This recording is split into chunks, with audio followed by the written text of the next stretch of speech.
Right. Hello, everybody. Welcome back to Orin D&D. This is the Delinquents Session 33, Déjà Vu. Today's session summary was provided by no one, because I don't think anybody volunteered. Not because, well, let's put it this way. People probably volunteered, but I accidentally lost the poll when I used it as a template for another poll, and all the results were lost. So, if I can find those later, then I will. But otherwise, that info is lost forever. Anyways, the events of session 32 on February 25th, 2023 are as follows. When we began that session, the party was still trapped inside this strange, terrible place that many of them had already been to once before. At this point, Palmer had been fairly weakened by the attacks by the Shades, and all but one of the pages of Harkham's tome had been acquired. Fighting through the rest of the Shades back towards the central island that had served as where the opal sat hanging above, barely contained by the two magical obelisks. The party fought their way towards the center, with several crazy things happening, such as Agval throwing Palmer so that he could make it across the gap because he was simply too weak to do so. The quote by Marcus to Aaron, "You're a fucking bozo, man. Get his dad the pages," after Aaron was acting like, quote, "a fucking bozo," end quote.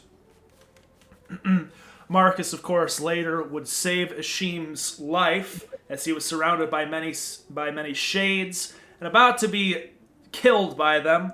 Luckily, with a well-placed fireball and Marcus's knowledge of evocation, he was able to shield his big green friend, not Gorn, from the blast. Party had acquired 5 of the supposed 6 pages of the tome when they met back in the center.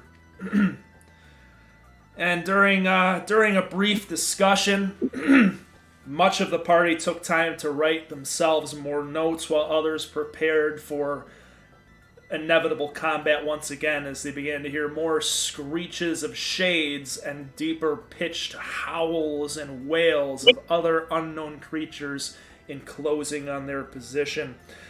Palmer freaked out a little bit about everything that was going on, as it was noted that neither Palmer nor Mace had actually ever had an encounter like this before, as opposed to the rest of the group that now remembered that they had.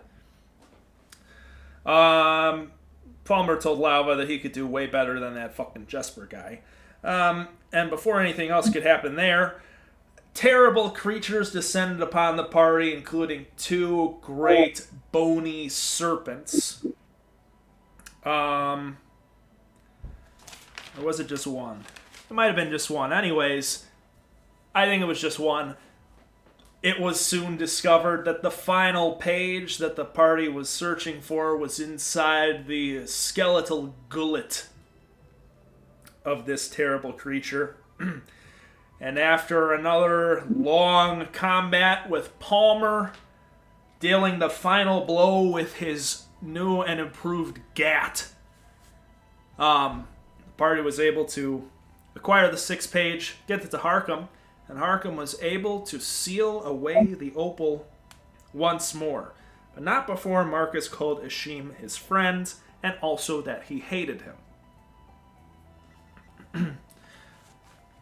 The party escaped with their lives, only to find themselves back inside of Harkham's office, now seemingly damaged, and with yet again no memory of the events that had transpired leading up to their entry to this strange and terrible place. Those were the events of Session 32. This is Session 33, Déjà Vu, on the 29th of April, 2023. Are there any questions, comments, concerns before we begin? What's the name of the song? The song name is Déjà Vu by Ataraxia. Jen. When you didn't ask me for a session summary, I legitimately thought that you didn't want one from me. So I was like, oh, he got it all by himself. Good job. No, I did not until this very moment. So, I don't know what's happening over there. Jake got ball stoned by noodles. I got fucking really like it. That's rough, buddy. And it's happened to me too. Alright. Well, I would consider that a concern, but if there aren't any other of those questions, I don't know if you want to take a moment to dispatch your dog or if you're going to keep her out there. Up to you. She will bark. That was the fucking Karate Kid Cobra. Okay. And as soon as Jen returns, we will begin the session. Yeah, Ron, the song is Déjà Vu by Ataraxia, and this next upload will most definitely get us a copyright claim. And that's okay. It's not a strike. I was wondering why I recognized it. It's because I'd recently had this show up in my recommended on my Spotify. That's why I was like, this sounds really familiar. Why do I know this? That's why.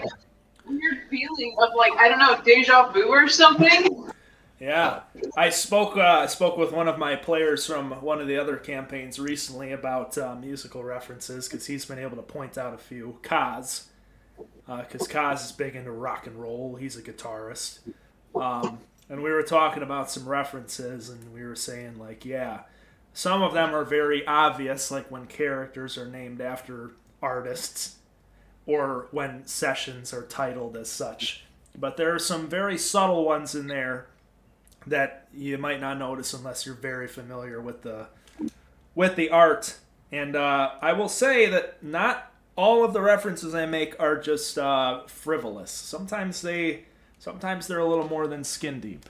But if you notice them and you do your own research and you learn something that maybe you wouldn't have known otherwise, then I won't stop you. In fact, I applaud you. But keep it to yourself. Sorry? He definitely listens to the entire playlist you sent, and I am scared. Delightful.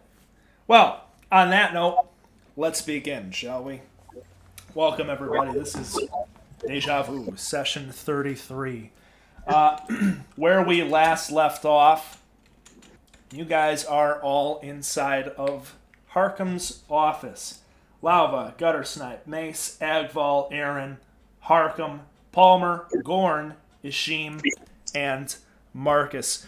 And as I previously described, you have all found yourselves within what some of you already know as the office of new director Harkham ibn Abahad. Its once bright, artificially sunny windows have now gone dark, revealing cracked stone walls behind the fine lattice windows. From above you, a few chips of blue ceiling tile crumble and shatter upon the sandstone floor and deep red rugs. Your minds are all clouded by a thick brain fog, coupled with muscular weakness like that of a wasting illness. Palmer stumbles and lands hard upon the floor, clearly the worst off of all of you.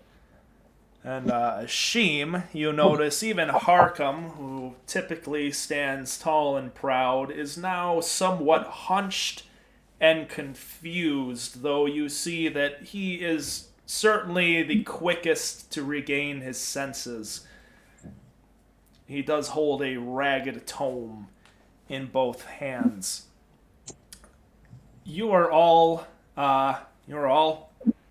in his office. All of you still retain the strength damage and regular damage that you sustained in the previous combat.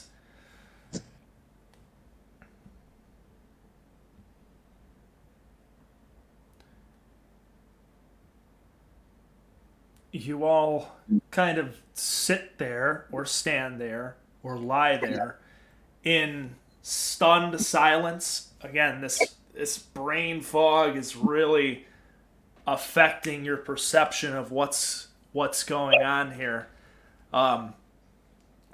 Before you kind of all hear Palmer like, oh, groan on the ground, which at the very least provides you an anchor to reality that maybe not all is well.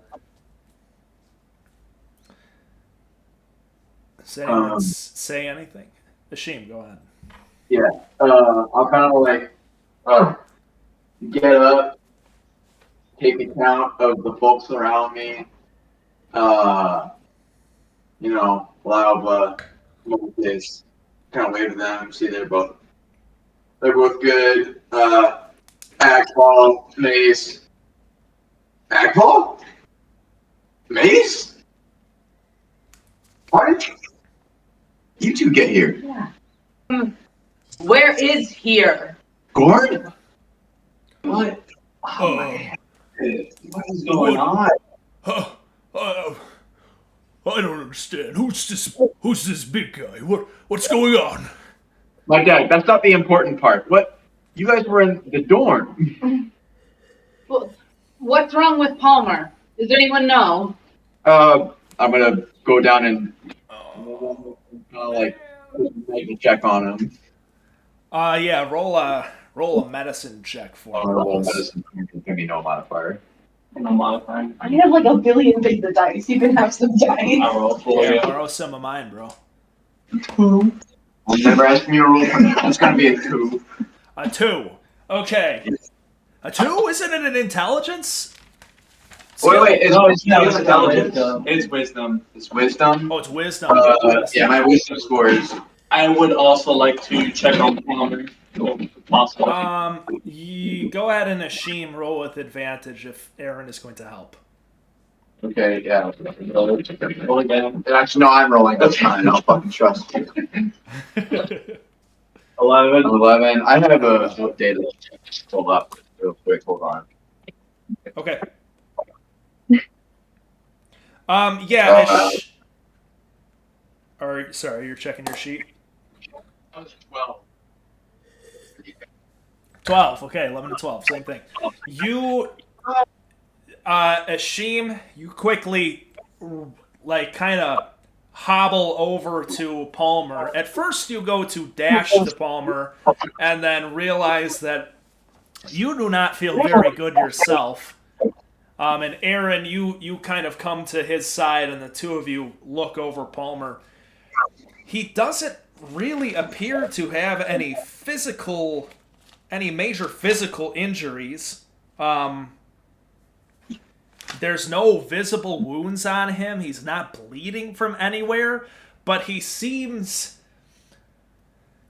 just weakened. His skin is pale and almost gray. He looks a little thinner almost than he usually does. His face is somewhat sunken.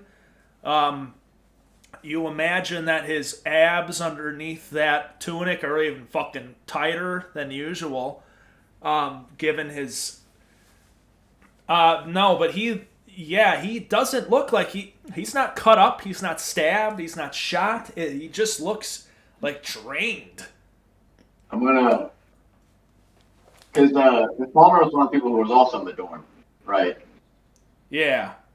So I'm just gonna give a kind of a cursory sniff. Do I smell any weed on him or anything? No, sober. Okay, that was just a little curious sniff. try to practice a spell or something, man? Or what? This is fucking your fault. It has to be fucking your fault. Because the last thing I remember is looking at your fucking memories, and then this fucking shit happened. Nope, we're not playing the blame game right now. What we're going to do is we're going to get him to a professional. This is beyond me. Would like to get some water for Palmer. Find some. Yeah, Aaron, you go and kind of look around in the office to find where there would be any water. You see a little table and like tray over on a side of the room. As you go to walk over, Harkham's hand fucking grabs your shoulder. And he looks at you for a moment and looks over at the tray. Snaps his fingers. And it comes on over. And he hands it to you. Patrick. Hands it to me or Palmer? He hands it to you to give to Palmer. It's gonna murmur show up. And as you go to do that, the rest of you notice he is immediately like, you see his eyes focus once more, and he's looking around, seeing the damage in here, trying to. Ashim, you've seen this before. He's clearly working through a problem, an equation in his mind, trying to figure out cause and effect where there is clearly a disconnect between the two. Father, you opened that portal, and now we're here. What happened? You have to know more of what's going on. Sorry, someone's playing loud fucking music right outside my house, and I thought it was the game. He looks at you. Quiet, boy, I'm thinking. So am I, and it seems you have a few more details than we do. You were the one that's cast the spell. And now, we walk through some gateway, some portal, and now we're all half dead, and people from our dorm are here. Did you summon them? No, that is not what happened. What did happen? A dead friend, and memories that were missing, and now it seems like, what, a new gap? Ashim, I don't think he remembers anything either. So let's just No, but he always had more going on in that head. I say that as I'm trying to get Palmer to sip the water. It seems like we have more questions. I want you to roll an insight for me, Ashim. Yeah.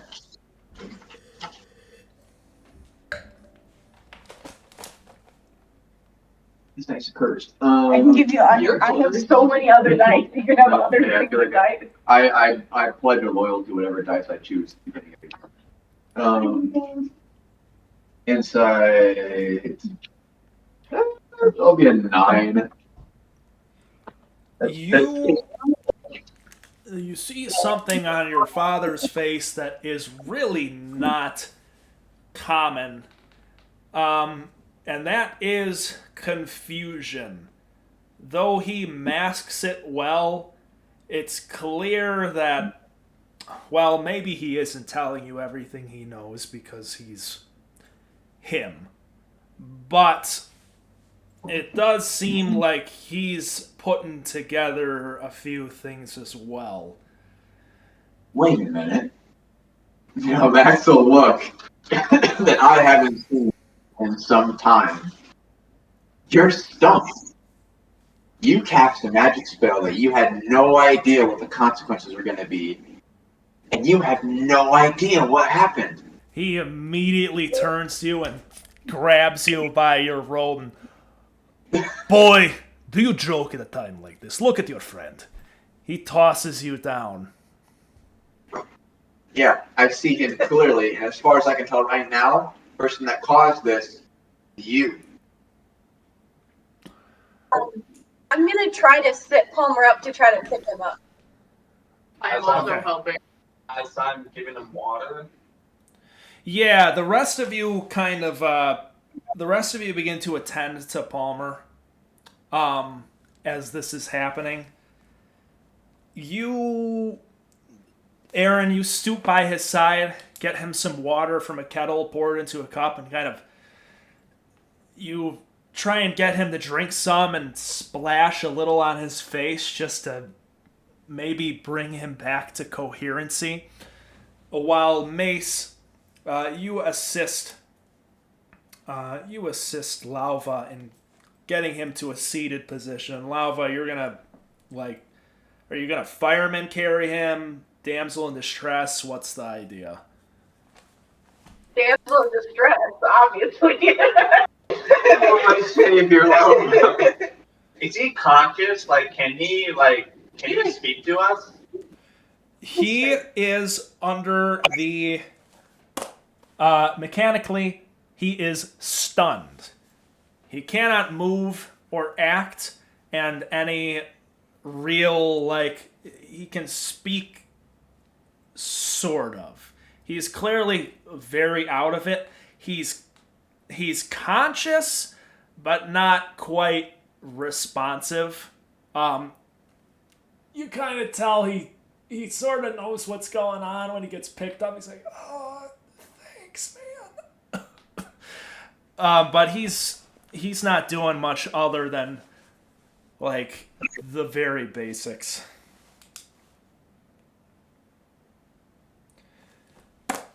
Agval, Snipe, are you just helping with Palmer, or are you just helping, or any specific actions you're taking here? I'm going to need a drink, and I hobble over to Johnson's again. Okay. You go over and grab a flagon and fill a stiff drink from one of the few barrels that haven't been tossed about the room. Take a sip and again, it's like drinking gasoline in real life. It is a potent substance. Agval? I'm waiting to be told where to go, what to do. I'm just standing around. I'm just as confused. Yeah, Gorn is there with you, Agval, and he's the two of you. As soon as you realize you're both there, lock in a little bit. He looks at you and,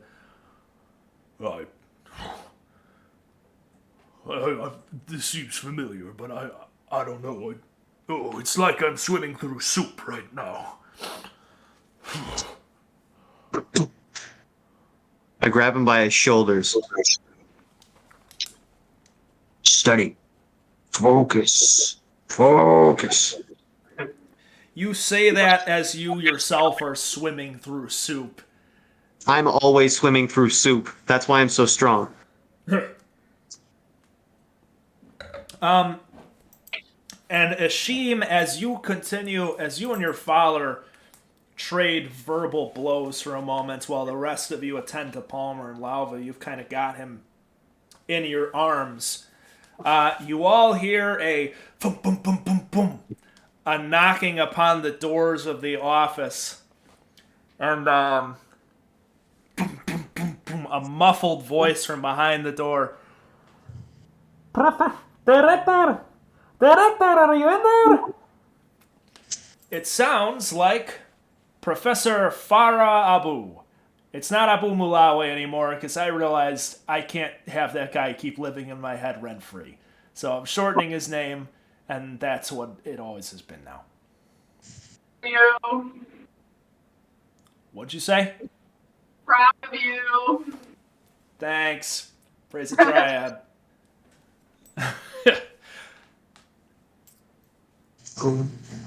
Harkham looks at you, Ashim, looks at the door, snaps his fingers, and the door flings open. There is Professor Farah standing What there. time And does you said we always start tomorrow? Oh, sorry. She enters and is immediately speaking faster than her mind can keep up. Professor, you have students in here, and what? Everything look. What is going on? Her eyes move over to you, Snipe, and then to the many flagons of ale and barrels around the room. Director, am I seeing this correctly? I say absolutely nothing, and in fact, I kind of like step like behind him. Okay.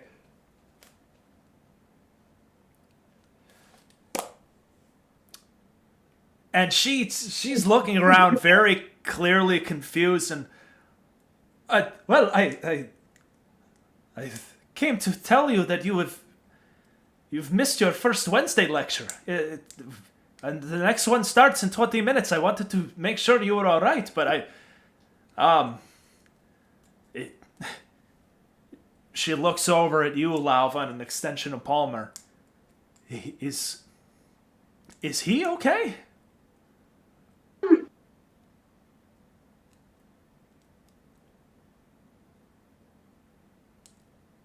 We can't hear you at all right now.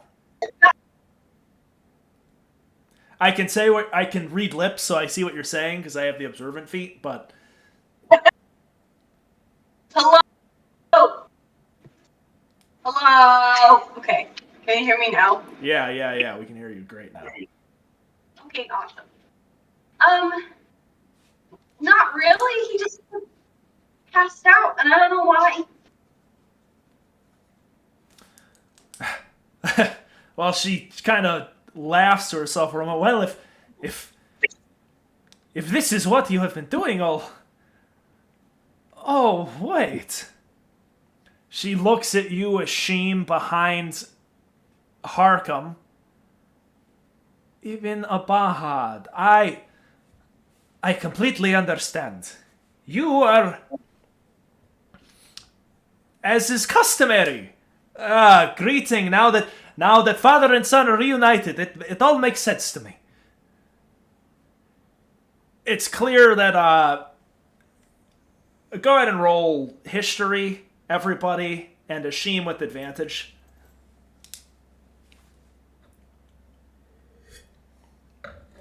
You don't know those things. I got nat 20. Okay. 10 for me. Yeah, it's going to be a dirty 24. Hold on. I rolled a 6, which makes sense. I have objection. 26 for me.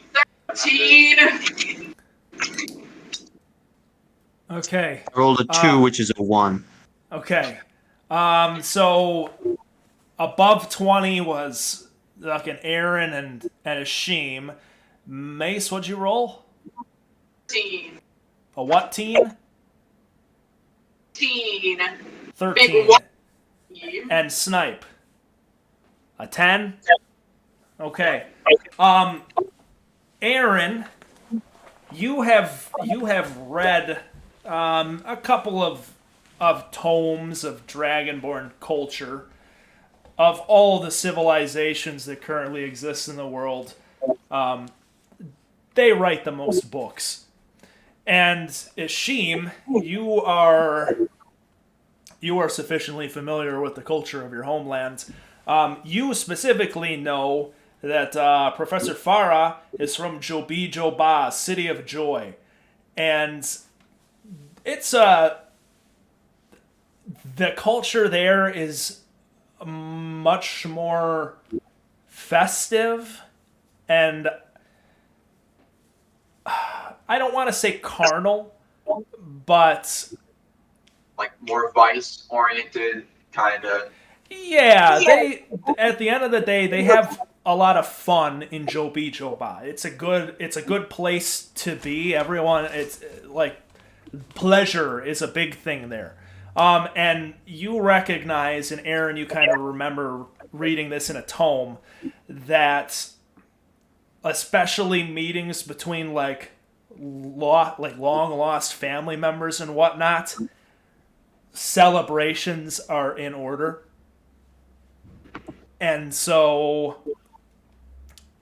by her reasoning, it seems that is exactly what's happening. Now, maybe that's not really how it goes in other regions of the desert, but you're also not in the desert. First off, your picture is frozen. Mine is, or Oshman. Well, yes, Professor. As my father has always taught me, any up and coming magistrate of the Caliphate should always look to our neighbors in Jogi Jova for any celebration of reunion of any kind. We always have things to learn from our peers.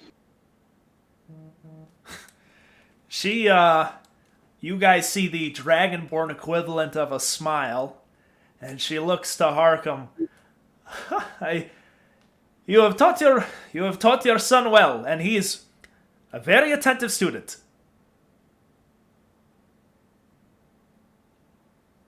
Harkham takes this in stride.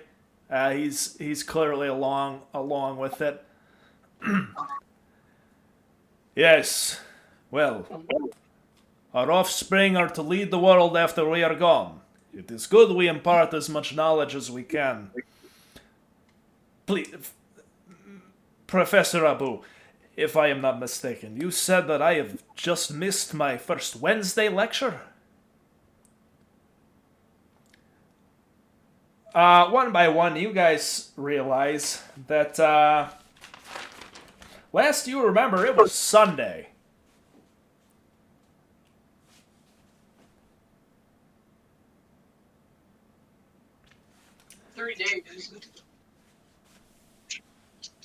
Wednesday. Well, it is easy to lose track of time. Please, if you would begin class, I will be with you shortly. Says that to Professor Abu. Yes. Okay. And she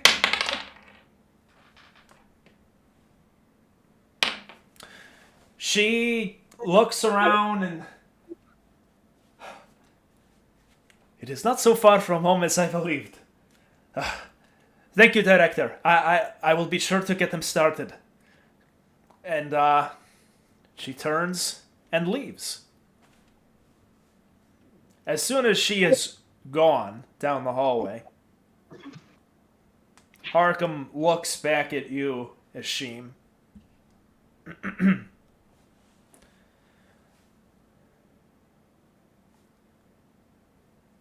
He thinks once more. I must think on this. Be gone! I have a class to teach.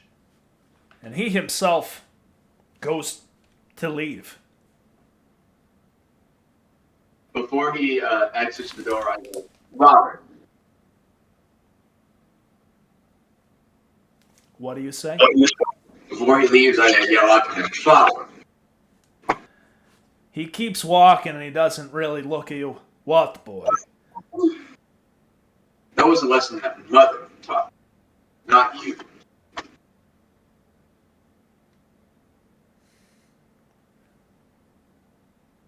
Damn. Oh shit! Let's go, shit! I need to mic the drop. Hold on. Okay. Well, he turns back and looks at you for a moment, and I'm already turning to attend to my friends.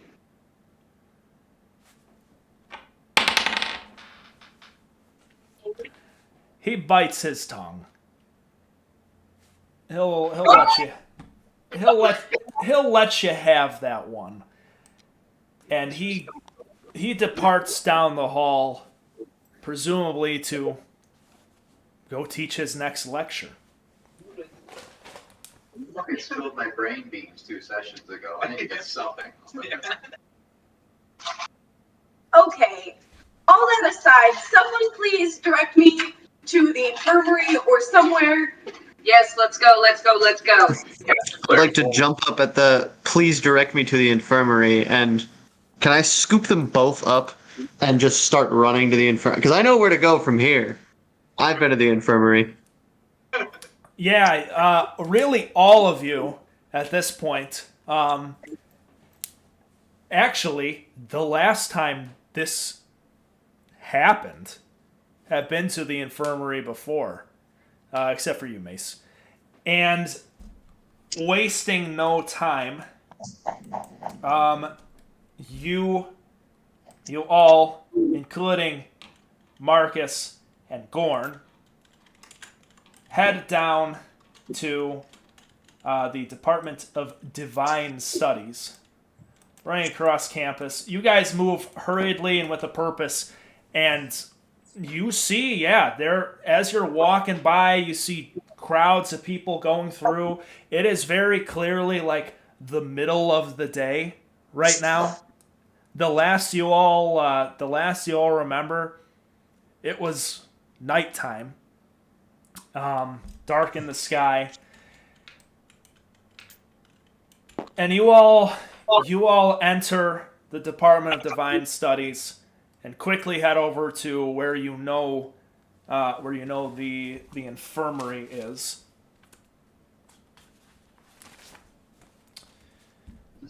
And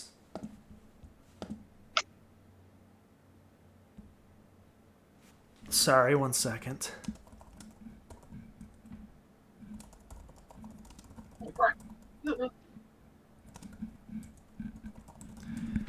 You enter into the Department of Divine Studies carrying your friend, and really some of you are hobbling along yourself. You come upon the infirmary, enter in, and the nurse on campus, you remember this mute dwarven woman, kind of looks at you all inquisitively, and then concernedly, with concern, at Palmer, as if to ask, what happened? Honestly,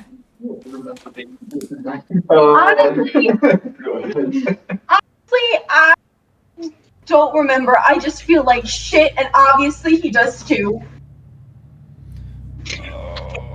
Say magic stuff.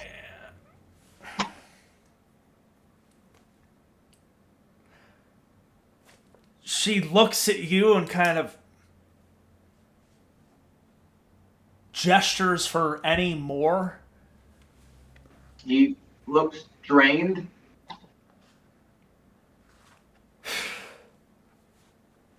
We're all kind of drained. She points to a bed.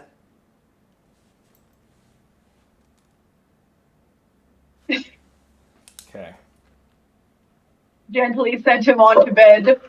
Nah, roll that bed. Don't lay up on the bed. Plumber would laugh about it if he were feeling. I love that guy. There's poop on the bed first. He'd feel it. He's got glass bones and paper skin right now, guys. Trust me, he would love this. Honestly, if it was someone else, he might laugh. Wow. So yeah, you know what, you guys.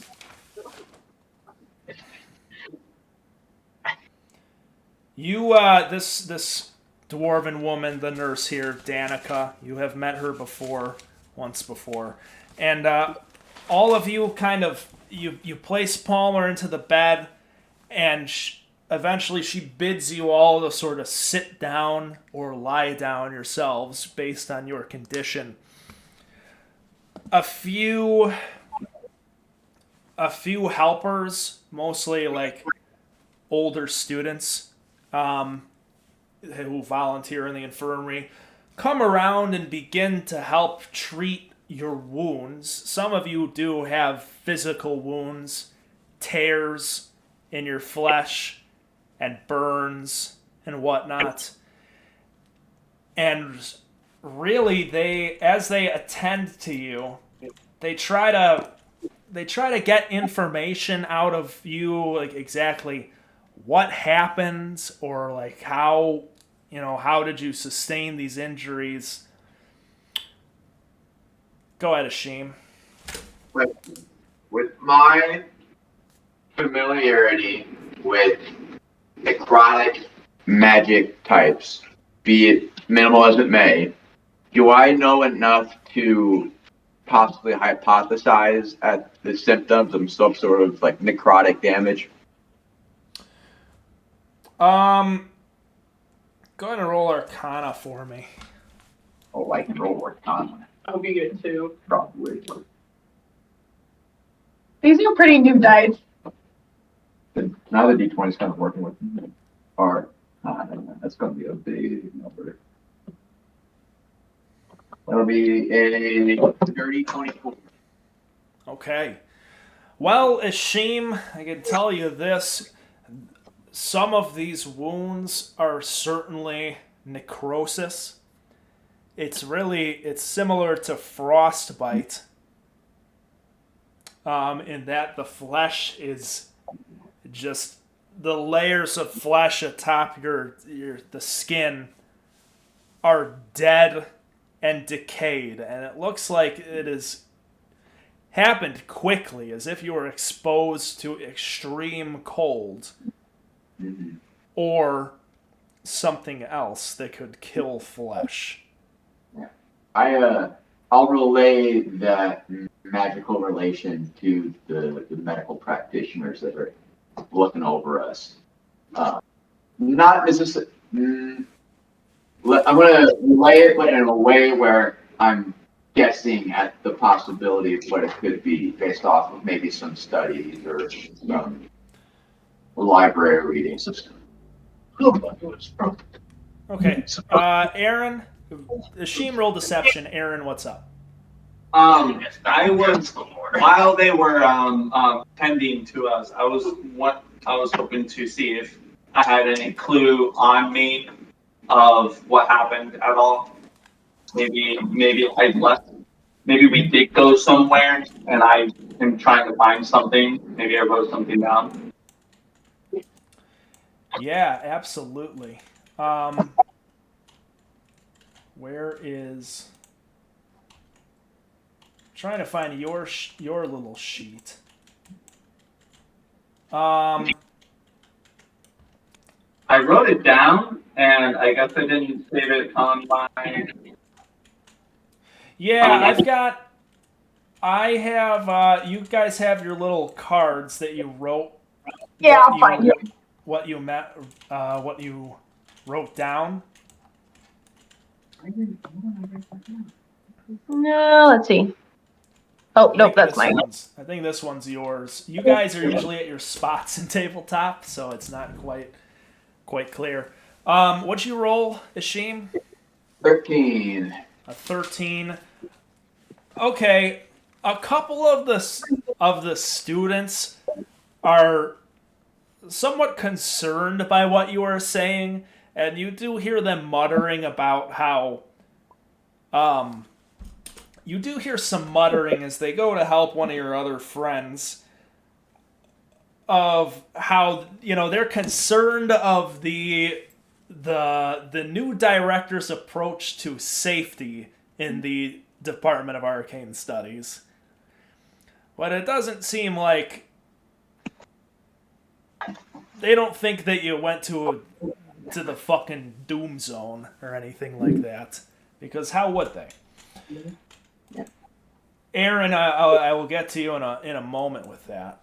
No, we found it. I actually wrote it on tabletop, not in mine. Yes, you did. Mace, what's up?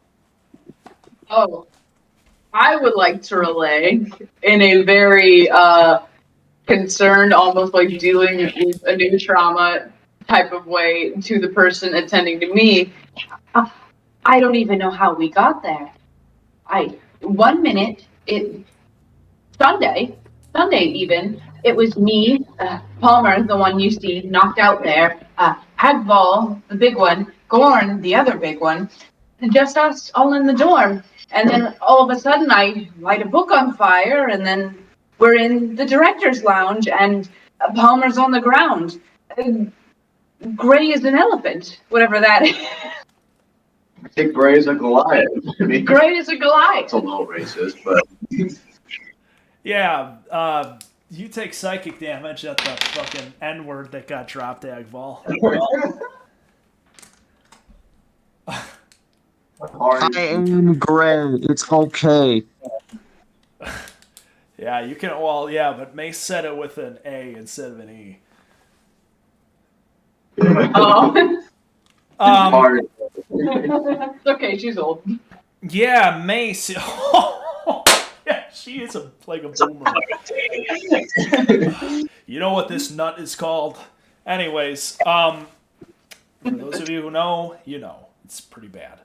Mace, yeah, you're kind of relaying this information to this department student clad in like some beginner's vestments who is listening to what you're saying, but is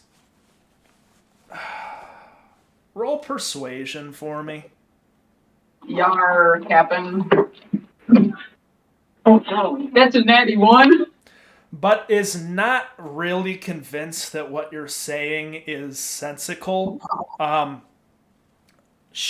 He speaks to one of the other attendants and kind of you overhear like shock, confusion, a couple of other symptoms that may make you delirious, age even. You try to get that across, but it's clear that this person just thinks you're confused and whatever's happening is, messed with your head a bit. Damn. Yeah. Judge, you're supposed to read that stuff. That's Madigan. Oh, I knew it was yours. The only one who would But after some time, your wounds, again, which are mostly superficial, are dressed and cleaned and whatnot. And in about an hour's time or two, you're basically cleared to go. One of the attendants, because Danica herself cannot speak, one of the attendants, a young gnomish woman, kind of comes up to all of you and says, "All right, well,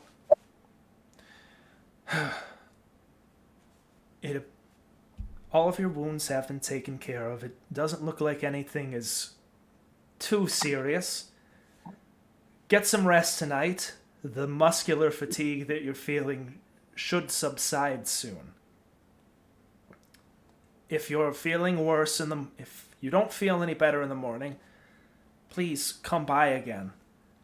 But we're confident you should make a quick and full recovery."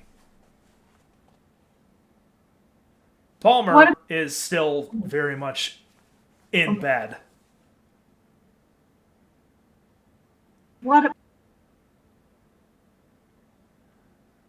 Oh, well, there's nothing externally wrong with him, but it seems like he's maybe suffering from, well, it's hard to tell. Could be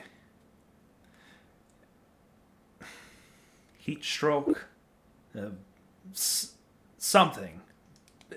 It's going to take a couple of days for him to really be backing up. We can clear him tomorrow, but he should not attend classes until he's feeling up to it again.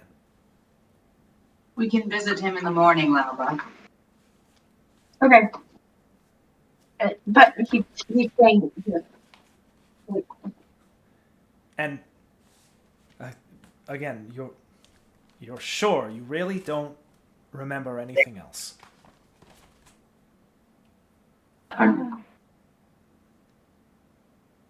No. Did I ever find anything at all? Aaron, you have not yet found anything. You've mostly been busy being attended to. So, for the most part, your limbs have been like, put your arm up this way so we can bandage you, lay this way so we can inspect you. You haven't had a lot of time to really search through your pockets for anything. Okay. And this young woman kind of rubs her head, and she looks at you, Ishim, specifically. You're clearly a magic a student of that department, and you're really sure that that's the department you want to keep learning in? Seems dangerous. Well, I mean, nothing ventured, nothing gained. Yes, I mean, but I feel like some things that were mentioned with the current safety decisions by a certain magical head certainly does warrant some concern. But I mean, I'm already paying the tuition. Yes, well, I'm sure our department chair will hear about this and speak with the new director and make sure everything is resolved. But please, if you remember anything else, don't hesitate to stop by. Or if you're feeling any worse or any new symptoms, we can help.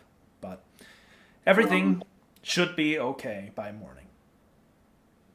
You should all get some rest. Take it easy for the rest of the day. If you have any late classes, maybe message in. When I get a chance, I'll pull aside that assistant attendee person and want to ask them.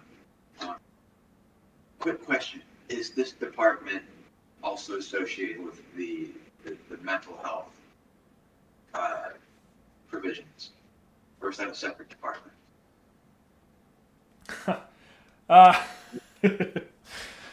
That's a good question that you ask me, buddy. Roll persuasion for me. Persuasion. Yeah. As she says, remember or try to remember anything, I'm like, oh, that's right. I'm looking for any clues or anything. I start looking for stuff on my person, try and find something. That was a nat one. A nat one. Yeah. Okay. Yeah. So she looks at you and is kind of like, well, it was, but, well, we had a shift in faculty, and, well, if you're looking for spiritual guidance, then there are professors here, knowledgeable and many. I apologize. Not for my own sake. I'm asking because I wanted to know if anyone here has seen a student by the name of Maple. She's one of the cheerleaders from the Gnome Ball team. If she's been around here in the past few days. Maple. Well, I'm not a big fan of Gnome Ball myself. Too many bruises and cuts. But she excuses herself for a moment to ask and comes back and No, it doesn't sound like anyone around here has seen her come into the infirmary. Disconcerting. Whoever, um, whoever may still have any connection or contact with those old faculty with your mental health, whatever the origin is for that, I stop by for Joel.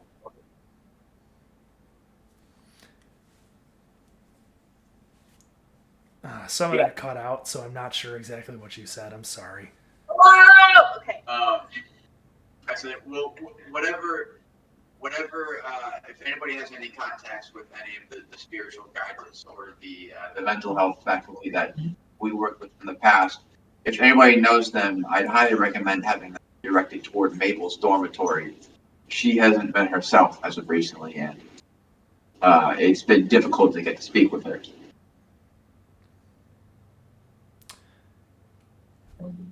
Yes.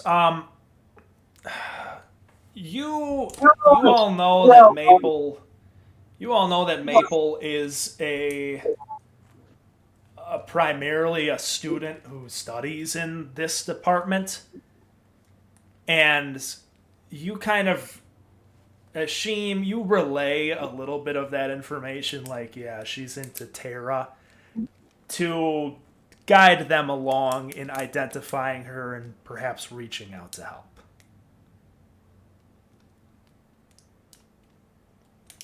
That's what I do, and what's that?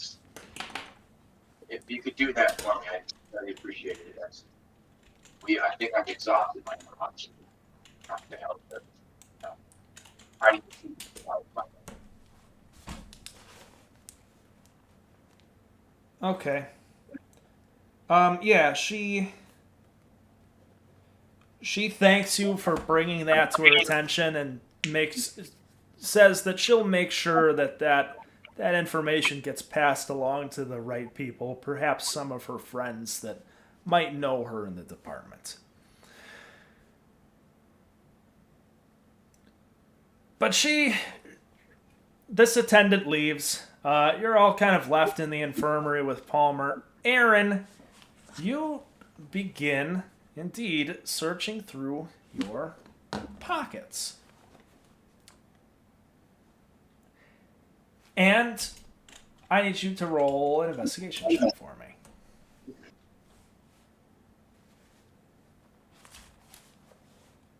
Come to it for me to drive.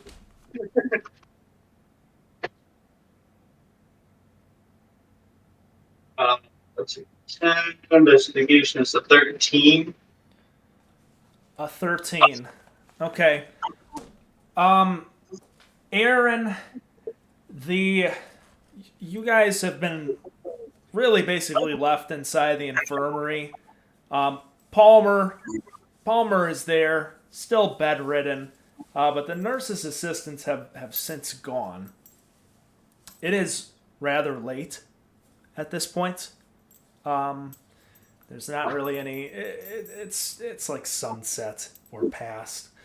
But Aaron, you have some strange feeling of a sense of deja vu. All of this so far is eerily familiar to you from really only like a month ago. And you think, maybe if this had actually happened, I never started the Discord event, by the way. It's starting now. Anyways, I always forget that. But you think, maybe if this actually is happening again, maybe this isn't just deja vu, that I would have done something to help inform myself for the next time.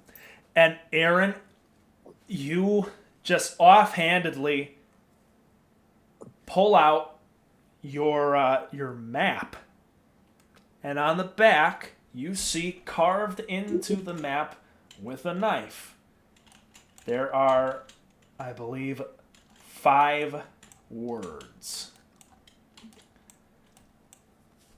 dimension, opal, conduit, no memories.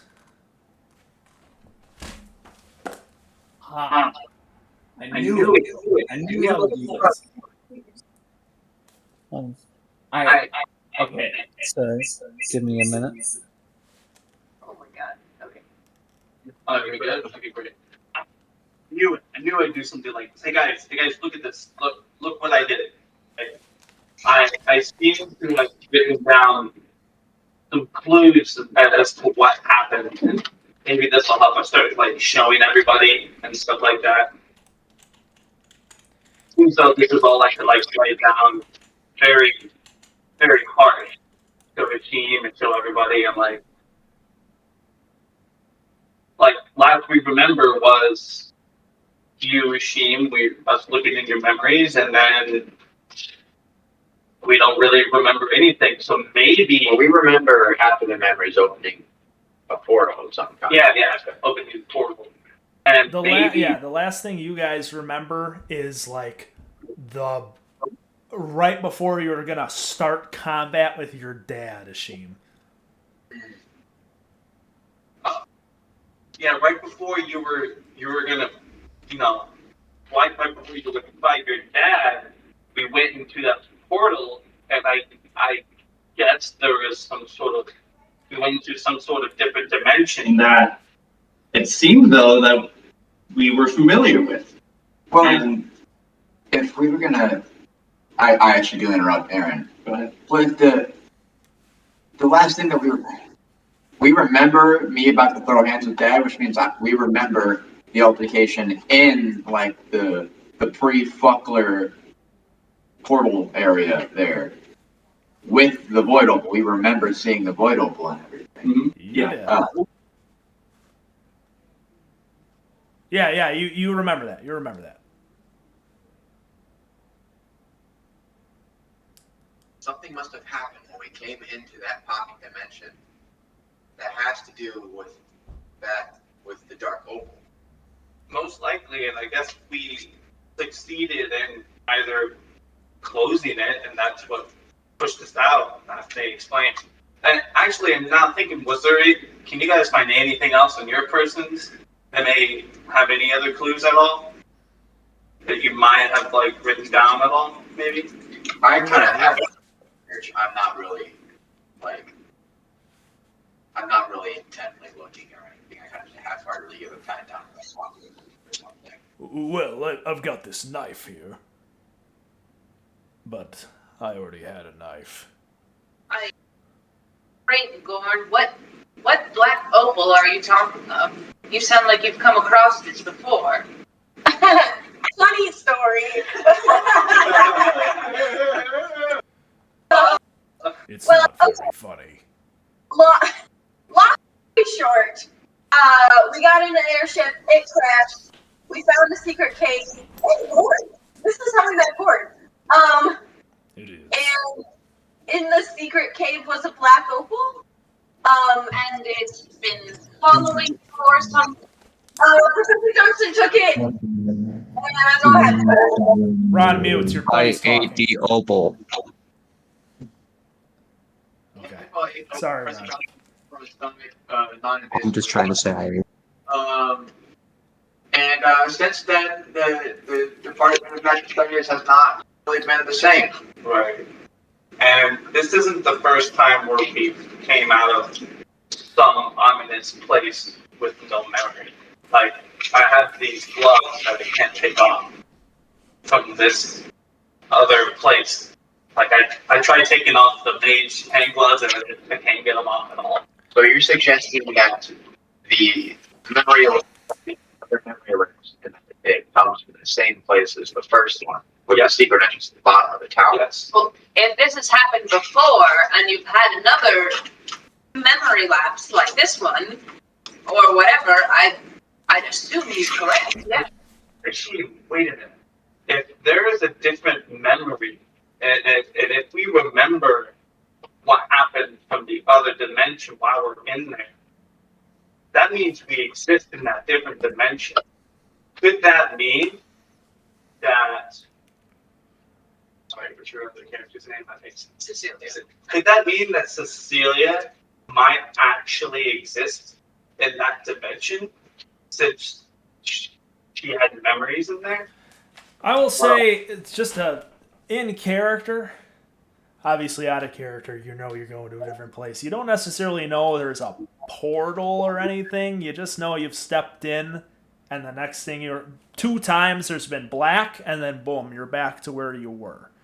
Well, You don't necessarily know it's another dimension, but for all intents and purposes, go ahead, keep speaking. The alternate, or the almost fighting with Heartland, that happened after we stepped through. That was not like the same place that you guys have been going.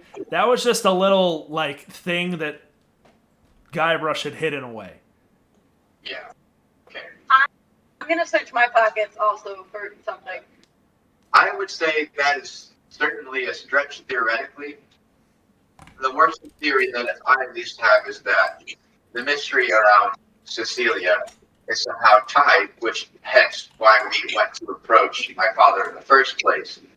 But once again, seems like every time we deal with any sort of faculty or administration, we go there in a meeting and we come out with even more questions than answers. Well, we have some answers. We were, I at least was smart enough to write something down. I don't know about the rest of you, but like this has some answers for sure. What's some answers indeed? I'm full of things about a sheep I don't like anymore. Well, I mean, Yeah, Lava. You pour through your pockets and you find your own notes, clearly written in your own handwriting, which you are looking at right now. 11 words total.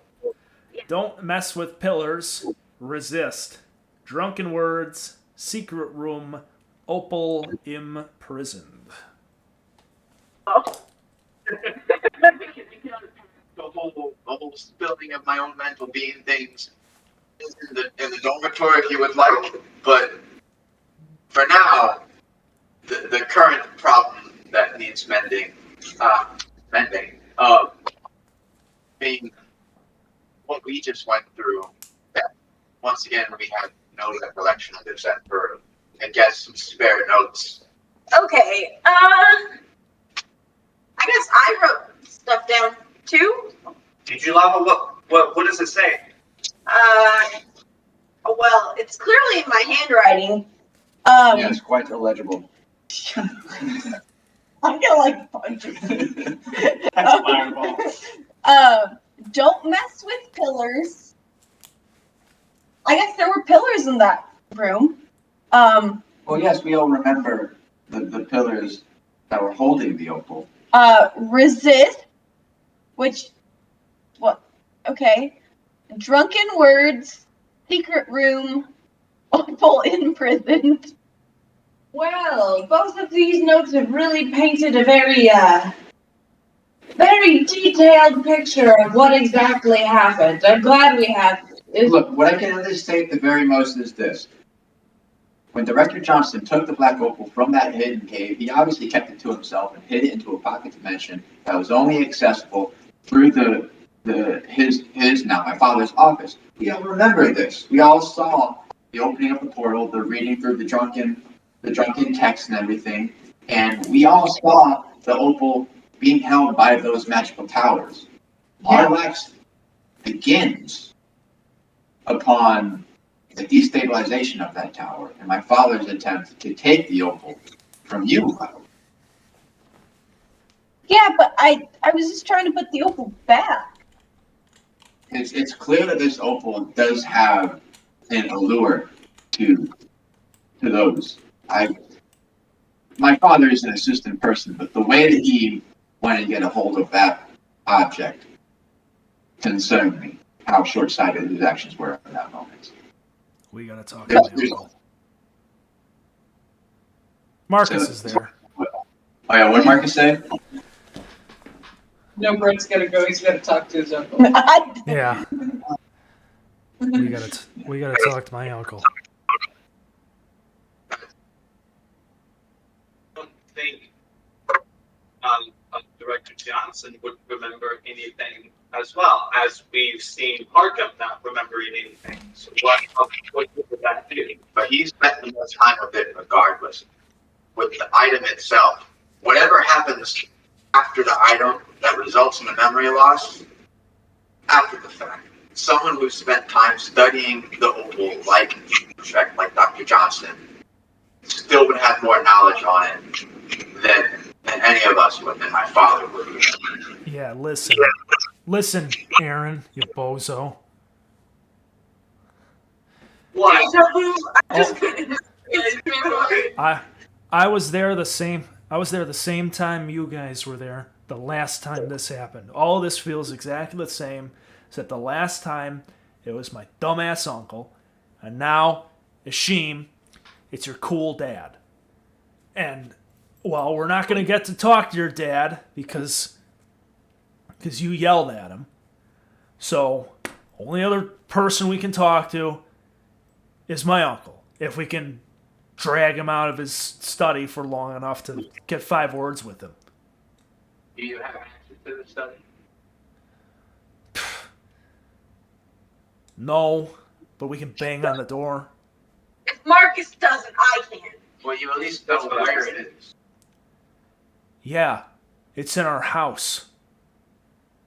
Well, we're not in peak condition right now. You did hear what the attendants had to say. We should get some rest. Yeah. You're I would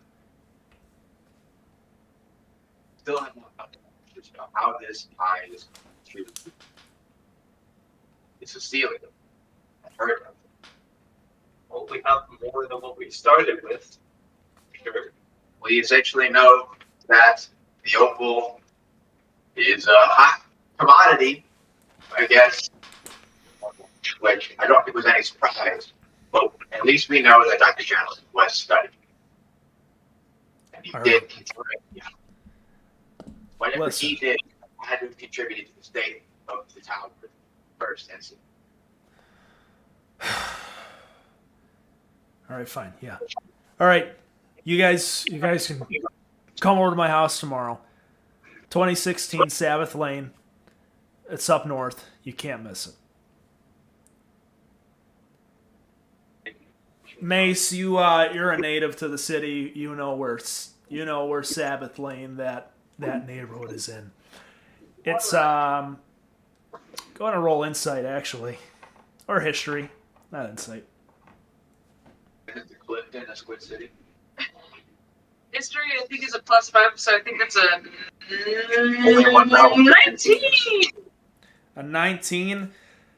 Sabbath Lane and the surrounding neighborhood is really pretty nice. I mean, it's still the middle district of the city, but it's, if you're living there, you're really pretty. You're pretty well off. Okay. So you recognize that, and you're certainly familiar with the area.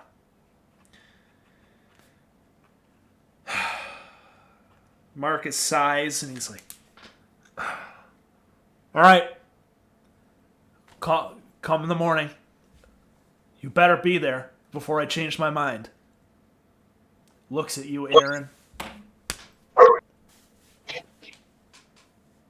I'm not where right now. I'm actually going to cast Fireball. What? Just blast them. No, I'm Yeah, you're copium for not having help your blast. yeah. I'm just going to splash it and then something like a pistol, I guess. Is it a pistol like? Yeah, Bissell's pretty horrific. Okay, yeah. I'll just say something horrific in a horrific language. You know, like those videos, like those random passerbys in like Detroit, like the cameras just like up something, it's like, you know. Yeah. So, and with that, Marcus kind of looks at all of you for a moment longer, clearly a little nervous, and gets the heck out of Dodge. Presumably to go north back to his uncle's house. Away he goes. Where he'll end up, nobody knows. Probably Sabbath Lane. It's 2016 Sabbath Lane, not just Sabbath Lane. I know, I wrote it. I know, I remembered it. Remember. Bam, fingers are. No. Bless you. Thank you. Okay, Um, well, I'm done pissing and talking around. I'm going home. That's fine with me. Great. Okay. Gutter Snipe, you wanna look at one of the divine altars before you leave? I do. Roll me a D8.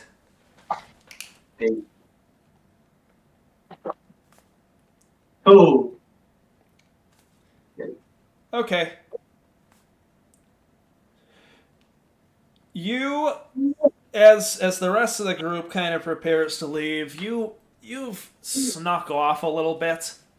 Not necessarily snuck off, but just remain at the side of the group, and you're taking a look at some of these altars. It's less one.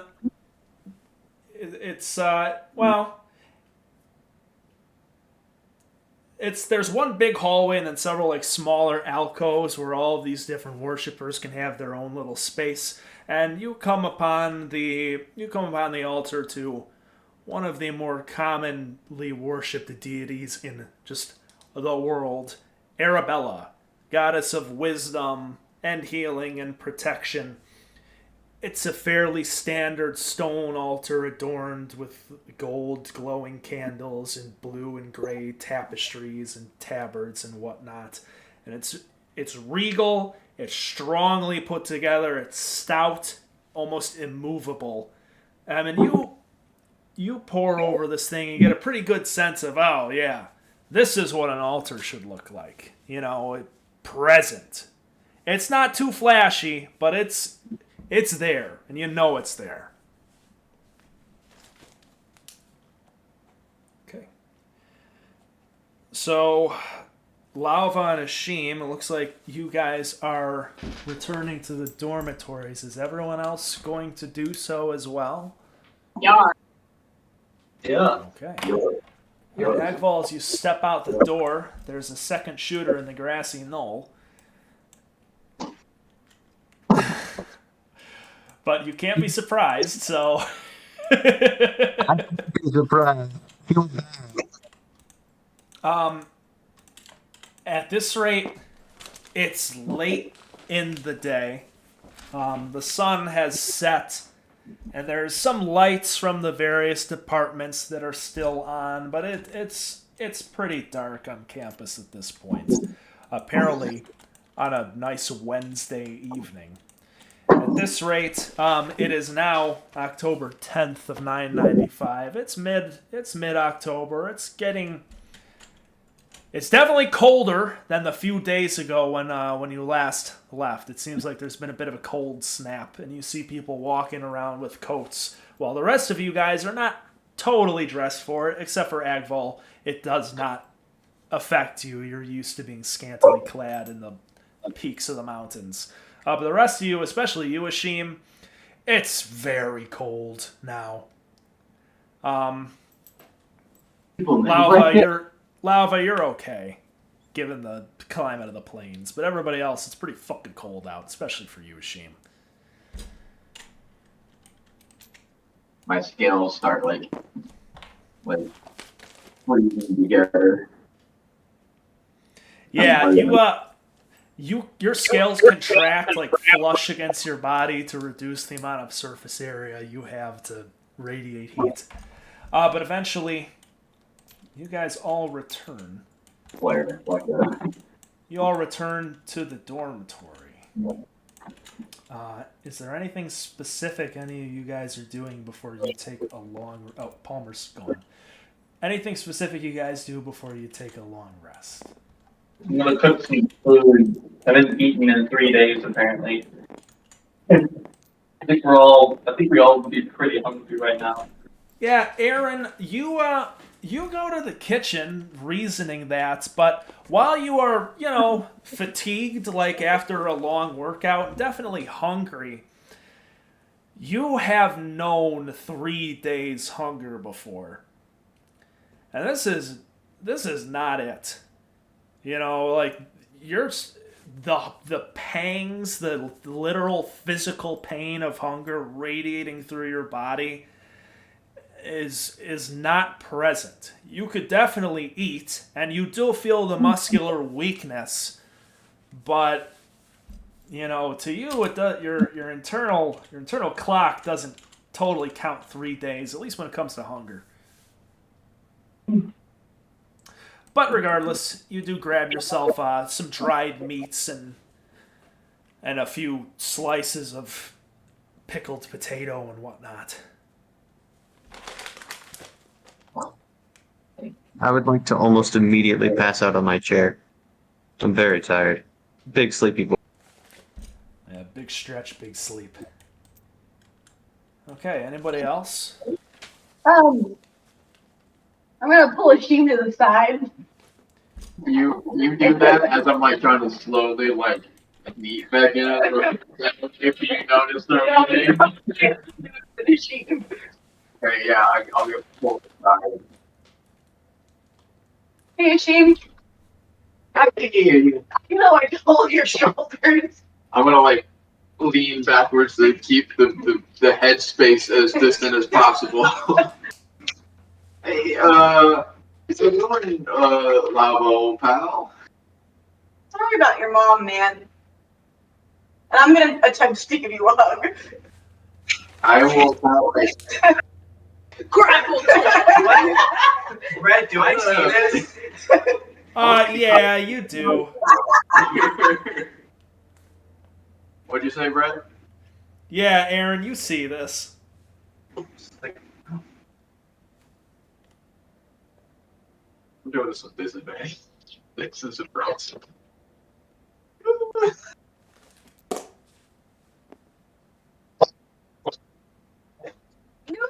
Yeah, it's gonna be like a. So I like. Like I kind of like accept it and just like I'll keep it to my side, kind of like just. I'm going to grow a foot taller, so I am taller than Ashim. Become long. Change. No. Do I notice that? Yeah, Lava, do you actually do that? Yes, I've decided to do this. All right, you all watch, well, except Agfall, because you've passed out of your chair, and you're facing the other way. Yeah, you all watch as Lava, during this very awkward hug with the Sheem, grows like a foot taller, and Gorn immediately, ooh, what the fuck? I'm gonna like She's excited. give you like taps on the back, like okay, you can let me go, and then like that's new. Am I able to tell what just happened? Dude, I'm trying to. I'm like I have a few different emotions right now, so it's like you could definitely tell it's not like resentment, fear, or disgust or anything like that, but I'm trying to be nice, man, and I'm gonna like shrink back down. no, I mean Fuck off. I appreciate the sentiment. It's just surprising. I didn't know that you were capable of magic of any kind. Oh, I know a bit of magic. I mean, with the Well, more than a bit of. It's not really magic. It's kind of. Yep. I know you're usually uncomfortable when I get into these rants because biology is something that is a strange boundary from person to person. But is it a biological ability or? Mace is going to push past everyone muttering something about magic and wizards and about the war, and she is going to go. Okay. Yeah, Mace is scared of Lava's late puberty. This is off books. Could you theoretically change into his mother if you wanted to? Yes.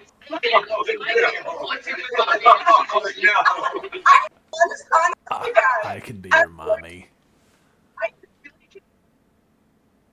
Fix the mic. Punch it. Hit it. Something. We don't hear you anymore. Get a better mic. I don't know.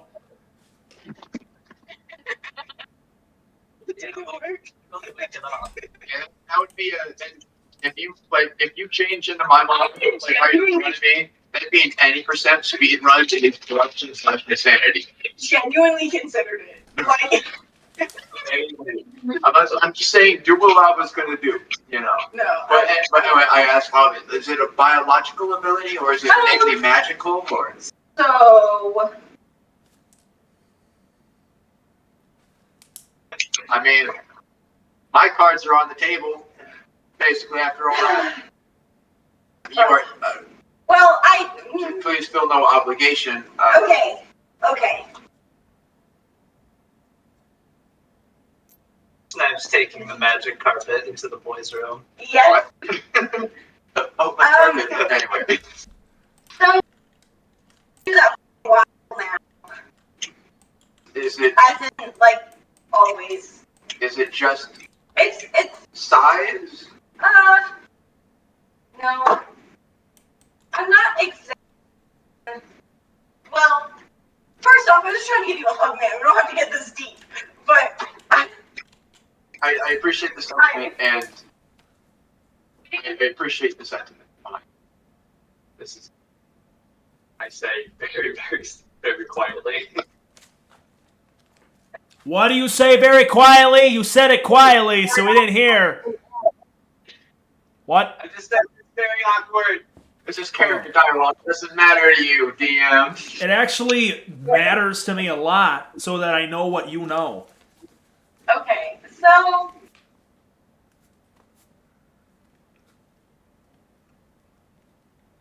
it was born like this, just like you were born green. Assumably, I actually don't know how dragons work. I'm not gonna lie. Not a dragon. Dragonborn. Distinct difference. Dragons can't fit in the dormitory. Dragons can't be born.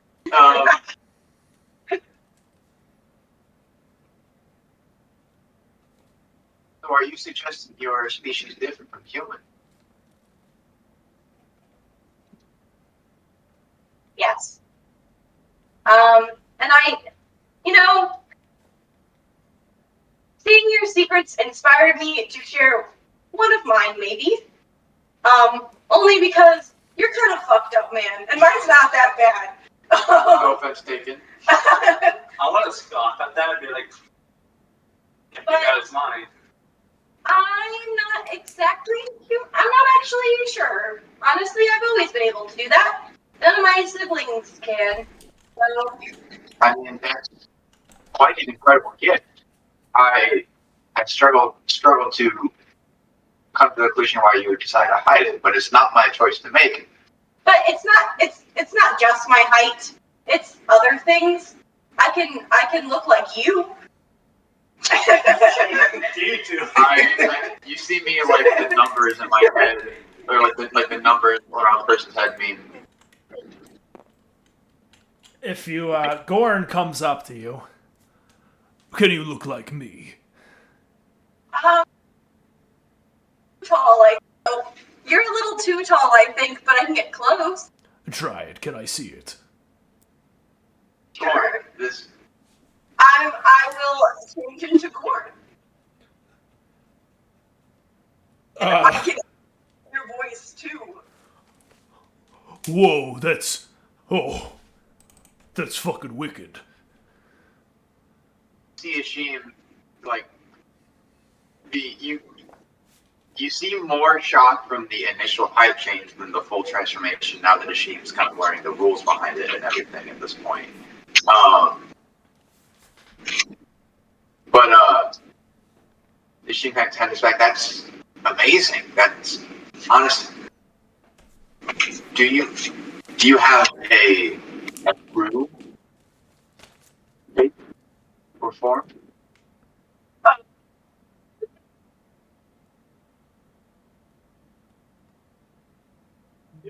Wish we heard that. You're like Hercules, you know? Lava's gonna panic and turn back into lava. And I said panic on accident. And be like, well, I'd like to think that that's kind of a complicated question. I apologize if I framed it incorrectly, scientific process and all that. But I guess is the form that you show us, that's home base for you? What's a home base? Again, that's kind of a complicated question. I want to intervene. I feel. Oh, sorry. I want to intervene and say, Lava, listen. Everybody in this room is at home base and wouldn't think anything different of you from your home base. Like, look at me. I'm like a charred, burnt elf. So that makes you feel any better. I feel more comfortable being a human if that's what you're asking. Yes, I think that answers my question for the most part. Well, I mean, I greatly appreciate you sharing this secret with us. Obviously, it won't leave this room if you don't want it to. But I also hope you know that I don't think it's anything that I feel needs to be hidden. But again, that's not our choice to make. Well, I would love to run some tests with your consent, obviously, of course. Why? Not now. We're all half dead and need to get rest. But that's Small. Hey, you small green man. Yes, Gorman. Go to sleep, boy. Yo. See, I've clearly once again ruined this verbal engagement. However, My mom always said hugs from a larger person made you feel good. And that's what I was trying to do. So I'm sorry if this is uncomfortable. Fuck you. I'm going to bed. Damn. You can say something. Yeah, she's just kind of like screwed up the talking thing again. Hey man, to be fair, that wasn't a strikeout. You hit like 2 foul balls first. That's better. You made contact with the ball. I think I don't need to voice my thoughts out loud. I'm not there fucking. You can't read my mind, but You don't know that. You walk past the chain and acknowledge scope. Interesting discoveries. Any new secrets that either of you two want to share? I think gutters. Oh no. Well, when I was 6 years old. No, that reminds me. I should actually probably go to bed.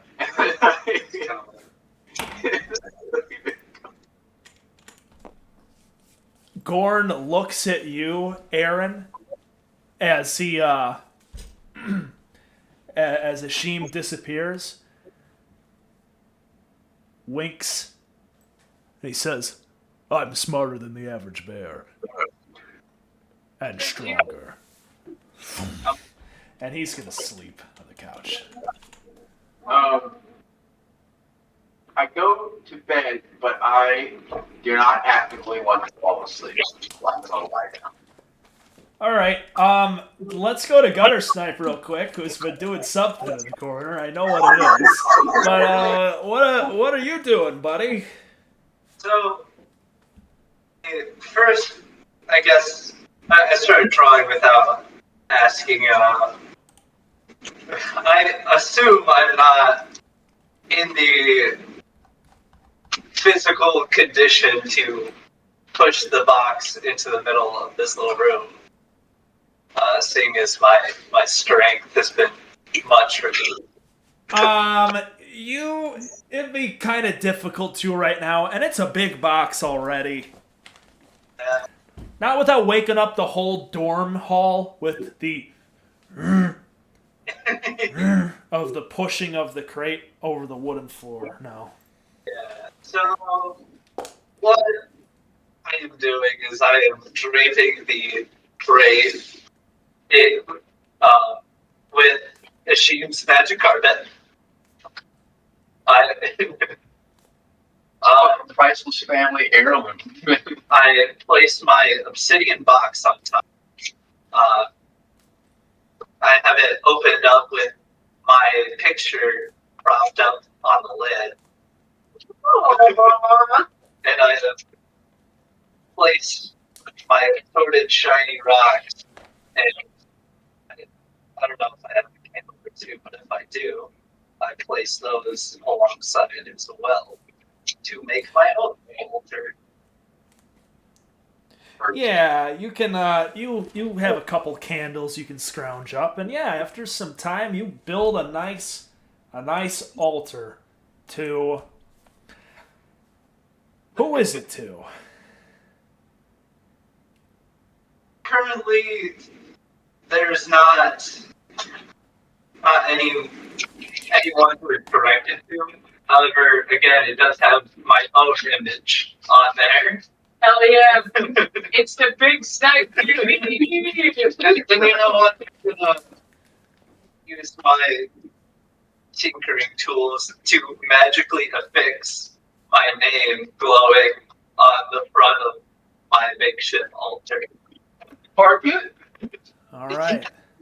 You know what, Gutter Snipe?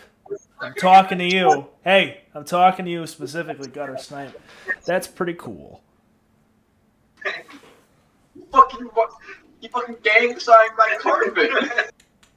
Again, it's magic, and I can take it off.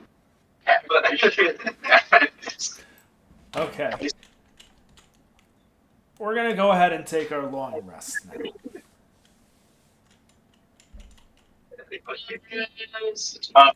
I hope rest has something to do with their sleep. Yeah. But you meditate. Speak louder towards Mike, please. What? Speak louder towards the mic. Pick up issues. I mean, Aaron's going to be up regardless. Any meditation or trance, it's going to be disturbed if people are moving and stuff. Well, I'm still gonna wait till everyone is either asleep or in their trance. We've slept together in the same room enough that we're all familiar with our Ashim, what are you trying to do here? I am trying to, while Aaron is meditating, while in the room, I would like to assume a familiar meditative stance, and I would like to attempt to commune with Barrelist.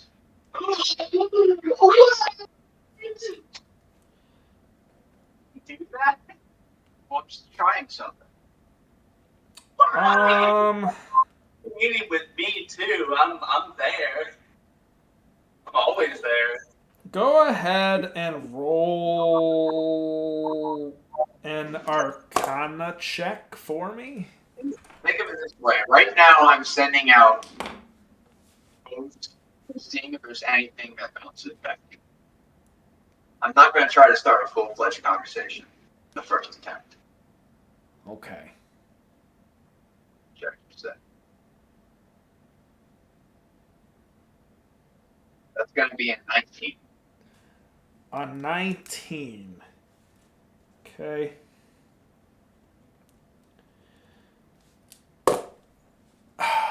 So, Ashim, you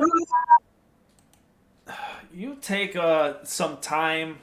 You adopt a meditative stance, and try your best to reach out to the entity that you know as Bearless. For some time, you really don't feel much of anything. Do I feel something? No.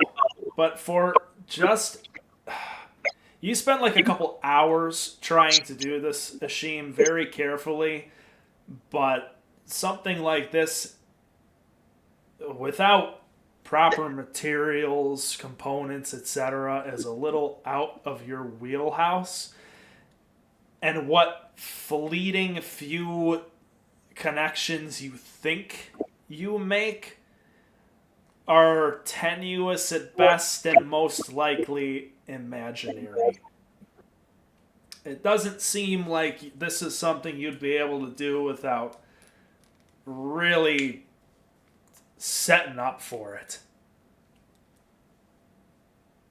Take a mental note, and when I feel like I've achieved as much as I can, I'll end the test and go to bed.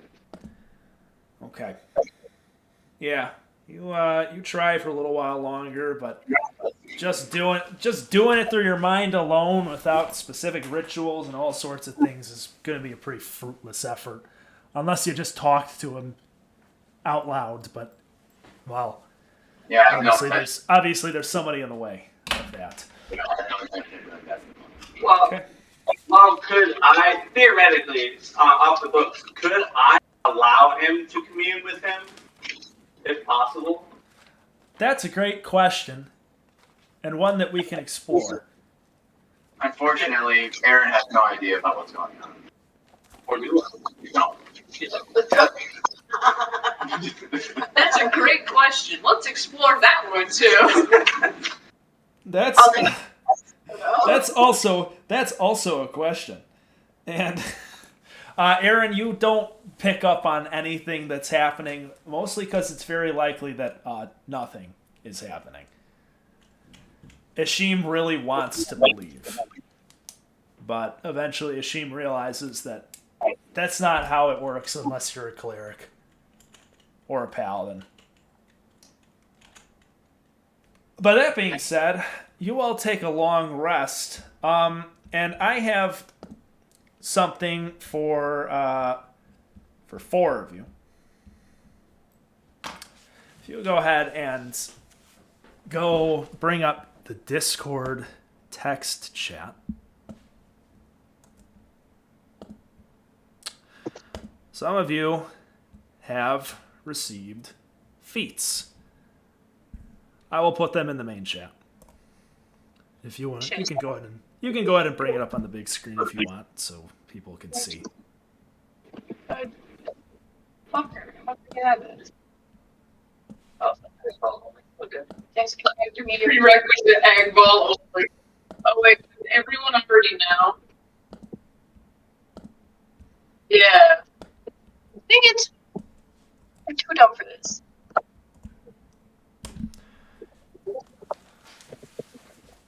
But I think it's going to be oh, there.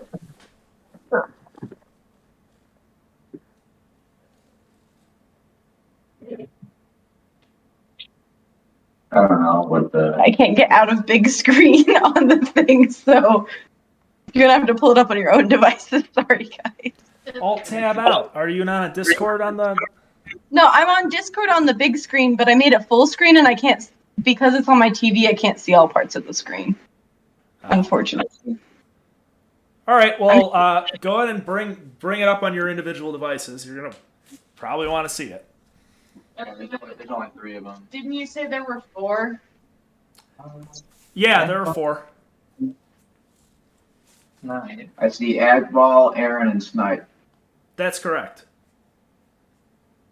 Okay. Yeah, all 4 have been distributed. Cool. Hold on, wait. Palmer has his. Did Palmer get one? Or Marcus, I don't know. That is, those are good questions. Or Gordon. Wow, imagine if Gordon got in his current campaign a feat that only applies to the delinquent. It's not the same Gordon. Deja vu, Gordon has been in this place before. Gordon has been in this place before. Higher on the streets. Damn. I will have to just simply his ass. Yeah, I know my ring says resist.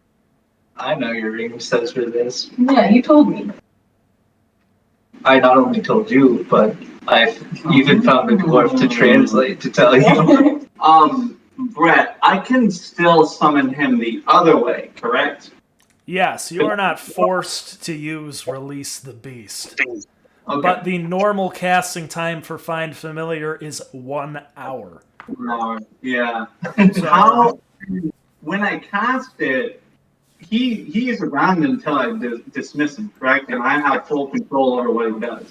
So, Find Familiar, when you summon him, yeah, he's around until you use an action to dismiss him fully. Mm-hmm. Or you use an action to temporarily dismiss him, in which case he's just kind of like away, but the spell is still active.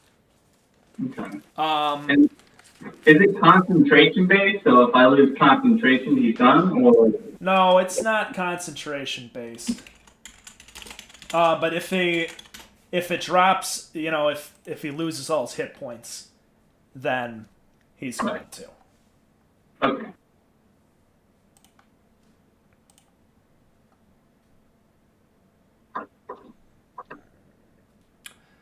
It's an interesting thing you point out, Ron.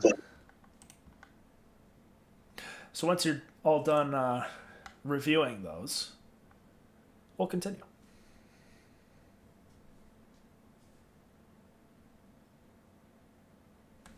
Yep. Let me fix my camera again because it wants to focus on something really far away, and I'm going to bring the focus back to me. Isn't that crazy? Isn't that Very cool? nice. Isn't that neat how that works? It just means that there's a specter and a little bit behind you. Don't focus. The Frost Lady! Hell yeah! Okay. Ron, you saw yours? Okay. All right.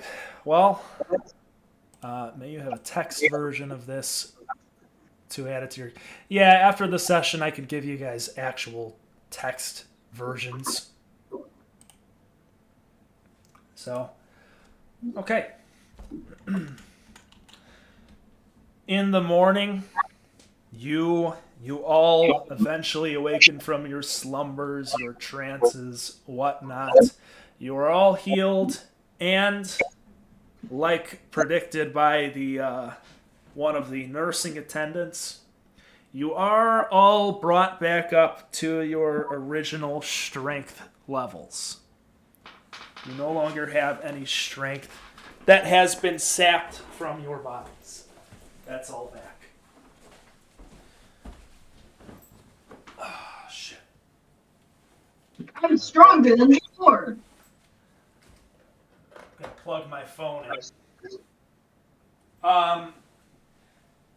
And yeah, Agval, Snipe, and Aaron, the in your sleep or trance, which is somewhat tumultuous, you are kind of, there's no real spoken word, but with like just, you experience unclear, how do I put it? Well, anyways, you wake up with the knowledge that you are able to do these things now. Where this knowledge came from, it's not really spoken word so much as sort of an internal feeling that something is different. Perhaps you do not truly recognize exactly what it is until, well, you actually use it. But you're at least aware that you can perform these feats now. Everyone else, you sleep reasonably well, though you're all still, your minds are still somewhat cloudy and foggy, and you are fatigued. But at the very least, you feel much better than you did before.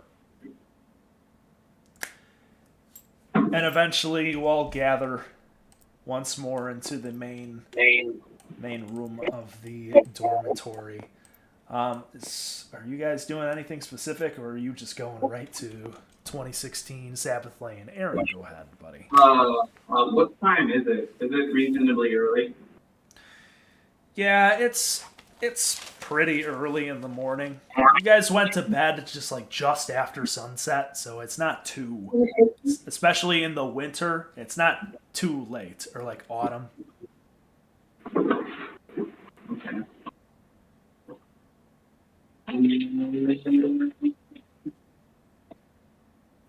Well, maybe if we run to the infirmary now, we'll have to see Palmer for a few minutes before we. Yeah. Go now then. Well, I mean, you guys can go do that. I need to take care of something first. That may take a lot of time. Wonderful. Do you know where you're going? Yeah, 2016 Sabbath Lane, yes. You got it. Great. Hashim, you remember that as well, right? You guys. Wonderful. I'm gonna cast Find Familiar and just spend my time doing that.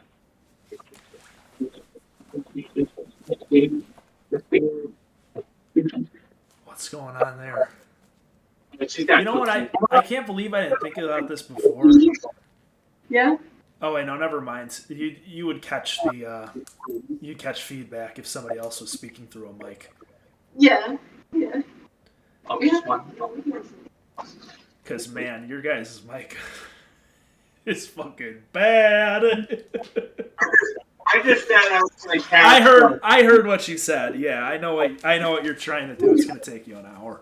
The thing is, I can't plug in the external mic while you're on the TV. I could have done this a different way, and the mic could have been slightly better. Well, for next time. Because the next session is tomorrow. Bet. When? Really? Tomorrow. 8 a.m. 8 a.m. Right as we wake up, I'm ready. We've got a lot going on tomorrow. Yeah, do it on the drive. It's like 6 hours, right? It's a session. Anyways, yeah, Aaron, you're gonna cast Find Familiar. Yeah. The normal way, I'm assuming. You're not releasing the beast. Yeah, I'm just spending an hour doing this, and then I head to 2016 Sabbath Road. Lane. Oh boy, you're gonna get lost. All right, the rest of you, are you going to? You're sticking together, presumably. Please. Yep. Don't split the party 3 ways. Let's go to see Palmer. Let's go to see Palmer. Because he's fucked it really bad. Yeah. All right, why am I putting Aaron in here? What's that guy? All right. Aaron, you take a seat on the couch and spend the long, lengthy process summoning Beryllus. While the rest of you... Alright. I get what you're trying to do. Not important. While the rest of you... You can stand side by side. That's the best you get. Otherwise, we're going to spend fucking 6 hours trying to put one token on top of another. You leave the dormitories with, I imagine, Lauva leading the charge. Back down to the Department of Divine Studies. Specifically, to the infirmary, where Palmer is. It's early on a Thursday morning, and only the earliest classes have begun. Only the earliest of classes have begun, so the campus is pretty empty on this nice Thursday morning. It's a cool, crisp morning, and you guys have bundled up a little bit more in response. Ashim, you've put on a second layer of robes as to not freeze to death. Don't And worry. after some time, you guys walk across the campus in the cold autumn morning, push into the Department of Divine Studies, or as Ron has it, the Department of Divine Stubbies. Buddies. I can't tell for sure. Stubbies. And you enter the infirmary. Again, it's very early morning, even before the assistants really go and do their rounds on the patients, and you see Palmer is fast asleep. Does he look better than he did when we left yesterday? And he looks worse. In fact, he's not asleep, he's dead. It's fine. I raised him from the dead with necromancy. Oh, good. Have you ever talked about Villain arcs? I want to plant Barbalist in Palmer. You're gonna weekend at Bernie's Palmer with the demon Bearless of Anguish. Palmer's problem now. Yeah, Mace, he definitely looks better. He's got more color to him. His face isn't nearly as sunken. But yeah, you see him just kind of... He's cashed.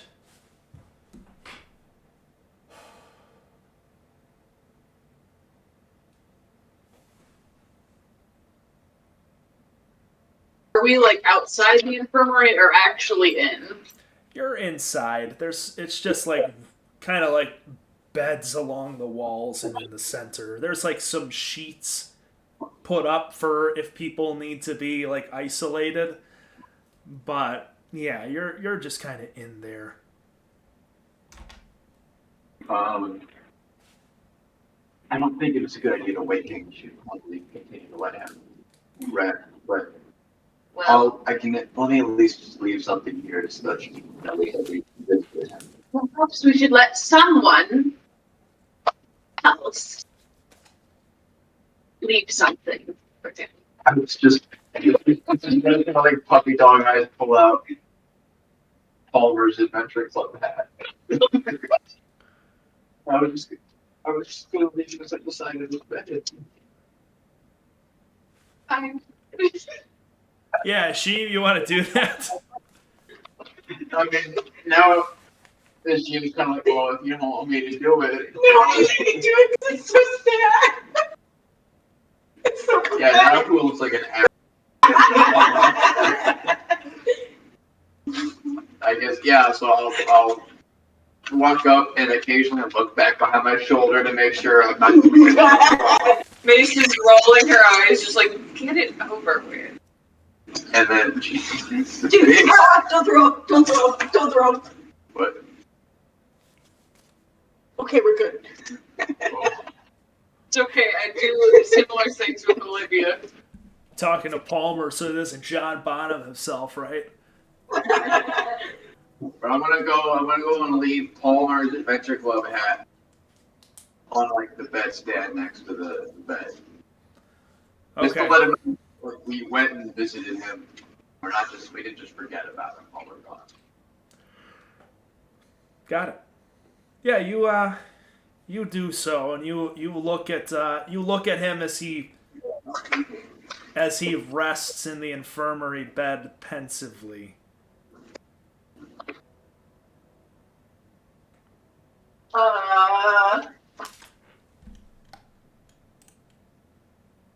got forever citizens. Wonder where the punchline was. Okay. Well, I don't know what to do with Palmer, so I'm just gonna stare at him.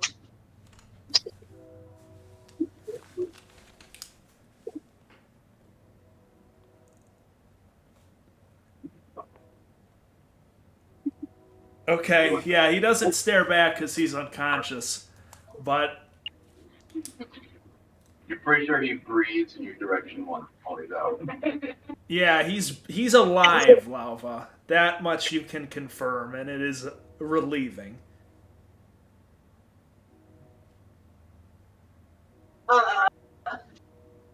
Hiccup.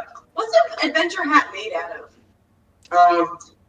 Like cheap felt and stuff. You know how Okay. you know like those kindergarten like arts and crafts where it's like you have construction paper and then you like staple like that really cheap fabric. That's like it's basically made out of that. Honestly, thought they were paper hats. No, They were like origami hats. we went bougie on me. They're what's They're That means different from each member to member because like I made them for like individual person, so they all have their input and stuff. So they're not all loose. Oh, I'm gonna put the little bird that Palmer gave me that I've been holding for him on next. the stuffed bird. Yeah. But the bird's gonna be looking away from Palmer as to not startle him when he wakes up. I think the bird is still gonna fucking freak him out. I'm glad you specified that. Okay. Pretty birds. I forgot. Yeah. But yeah, if you do that, it doesn't really look like there's anything else to do with him unless you were gonna wake him up. No.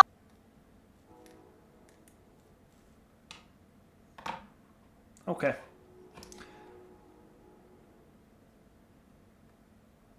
Well, assuming you have nothing else to do you depart then to Marcus's house? Team Sabbath Lane, baby. Marcus's house. Aaron. Aaron.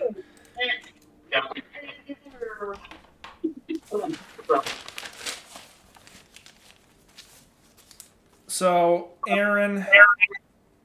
Did he finish those errands? While the rest of the party goes to check up on your friend Palmer. And I'm sorry. Gorn's not coming with you. Gorn is staying in the dormitory. This guy sees that you're doing something, and it's kind of distracting at first while you're doing this, but eventually he gets the idea that, all right, I'm gonna go over here or something. He's content to do his own thing. I don't know what are you typing, boy? Gorn was pretty fucking. I'll go up. I'll go up. Oh, there it is. I was going to. Oh, the map. Yeah, the map. Gorn What? got the good sucky wucky from the fight, so he's pretty fucking drained. So he just like chills in the room. He's taking another go. Yeah. So, Yeah. what's input on my altar? Well, you know, it's a little too purple for my taste. I've never liked purple. But could be worse. That's his internal dialogue. Aaron, you spend the next hour carefully, methodically, releasing some of the chains within your mind, just enough to bring Barreless back into form as a pseudo-dragon. Yeah. And let me. Well, unfortunately, you You fucked up, and he's a full dragon. No, he's not even to that level yet. Oh, I can't. That's even too big.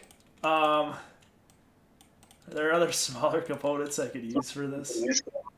Lizards. Let's see. You did use one last time. I don't remember what you used though. That's gonna be good enough. Sure, yeah. He was probably just a pawn before.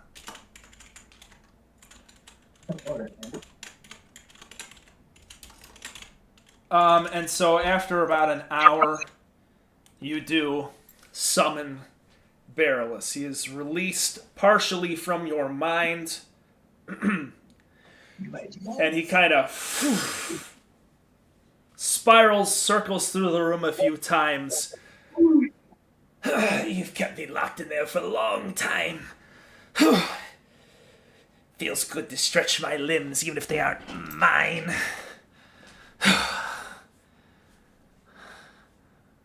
Okay. All right. I just really couldn't find time to do it earlier. Anyway, quit your complaining. I go into the room to try and find Gorn. Yeah, you do so. After some time, you see Gorn just kind of examining this shrine that Gutter Snipe has put together. What is that? I don't know, but I think your bird friend, Chuck, put it together. Yeah. Oh, it does look like it. I'm gonna go up and examine it a little bit. It's not really mess it up. Just like look at it. Yeah, you see kind of what was described before. A couple candles that have since melted all the way. Ashim's busted magic carpet atop a crate. The open box full of trinkets, a couple other odd gems and other shinies. It's certainly an altar. That much is clear. But to what? Well, to you, it looks like to Snipe himself. He's a paladin of himself. Well, that's interesting. He's just trying to be a god in the next. I don't know what caused him to do this, but anyway, we got to get going over the marketplace. Are you coming? Oh, well, I was thinking, I would stay back here and protect the place. From what? Well, I don't know. What if some crazy shit happens again and somebody busts in here and like breaks this? That would be very tragic. Right, that's exactly what I'm saying. And besides, I've seen the shit out there before, and I'm not interested. It's some scary stuff. I'll stay here. Are you sure? You never know when we might need, somebody with your brawn and muscles. We could really Listen. We're trying to entice them to come. Roll persuasion. Okay. Brett being like, please leave Gorn at home. The party's too big. I'll show you. Dad! 5. Yeah. He grabs you. All right, listen, Aaron. I'll be candid with you, okay? I just learned that word recently. The outside this city, it scares the shit out of me, all right? I saw a cart without horses. It was like yelling, all right? That's some freaky deaky shit, and I'm not into it, okay? You know what doesn't yell? The buildings, as far as I've seen. So I'm gonna stay here, and you've got Agval. He's huge too, alright? Not as huge as me, but he'll do. Alright, he'll do. Gord, those are just normal things. Okay, sorry. Let me level with you. Okay? I had a similar experience coming. I was extremely afraid of everything here in the city, but I got through it. I just associated them with what I had back at home.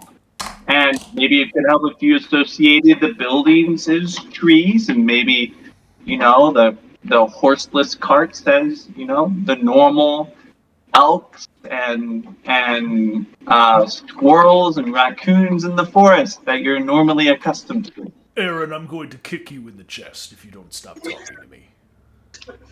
Alright, fair enough, alright? I'm going to kick you in the chest. Now listen, I'm going to make sure that nothing happens here, alright? And you go and do your things over there, and you tell me what happens. And that's what's going to happen. Okay. If you say so, alright, but if you need to go number 1 or 2, you're gonna have to leave this room. I already have a plan for that.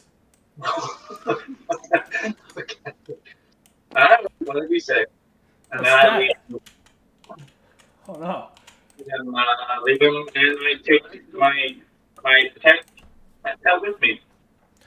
Okay, are you going to keep him temporarily dismissed so that you're not running around the city with a little dragon next to you? Would that cost anything to? Costs an action, that's all. Well, that's it. Okay.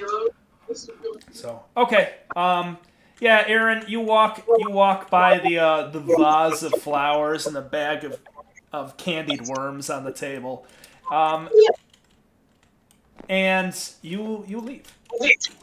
And eventually, you're actually able to catch up with the rest of the party. We'll keep Barreless here, but for all intents and purposes, he's currently temp banished. And after some time, you guys walking, you hailing a cab. It's just walking. Sounds like nobody responded. Okay. Let's see. Good for your health to walk. Yeah, there's 2 left. If not, that's fine. That's okay. I think your cookies are shit. Yeah, they're really bad. Let's go to one more. All right, folks. So, Mace, Lava, Agfol, Guttersnipe, Ishim, and Aaron, you all depart campus, go up the main road to the neighborhood where Sabbath Lane lives. Eventually, you make it there and you see that, well, Mace, of course, you're already familiar with this, but the rest of you, if the rest of the homes on Sabbath Lane are any indication, Guybrush and an extension Marcus clearly live comfortably. You guys walk beside high fences, behind which fine homes with manicured gardens and even some water features are kept safe from intruders. Eventually, you arrive at 2016, and you see that the Johnson house is not much different. While it's not what you would classify as a manor, per se, the building is a tall and dark 2-storied house, topped by gabled and dormered roofs, and protected behind a wrought iron fence. In front is a clean-cut yard whose uniform poplar trees sway softly in the cold wind, and parked outside on the road is a roofed gear carriage, painted on the side in bold red and white lettering, Mumford and Sons, Attorneys at Law.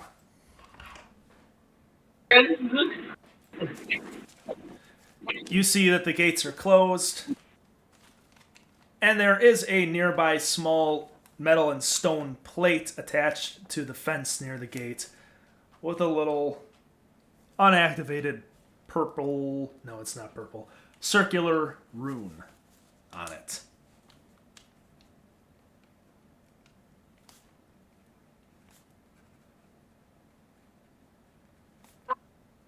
I want to stand outside of the gate and scream, Marcus!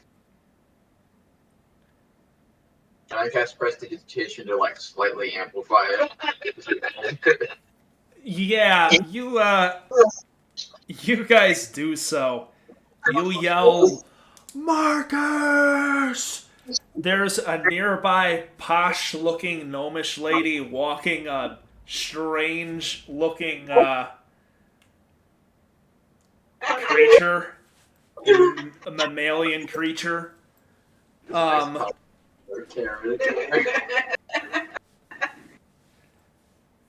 Who like kind of like looks at you guys, gives you the side eye as she's walking along the other side of the street on the sidewalk. But it doesn't look like screaming at the house is going to get his attention. You said there was a thing like in the gate, like a little stone. There's a little rune on a plate, yeah. I'm going to press the rune. Okay. You press it, and you watch the rune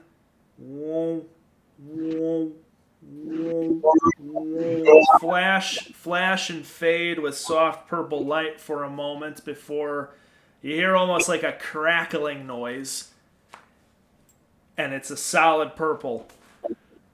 Hello? Morning. This is Ishim, Lauba, Agbo, Lace, Better Snipe. Okay. Yep. Come in. I'll open the gate. Was that Marcus. Marcus' voice? Marcus. Let's see. Mace uses the doorbell like a civilized person. Think about this. Would Lava do that? Yes. That Lava steal your milk.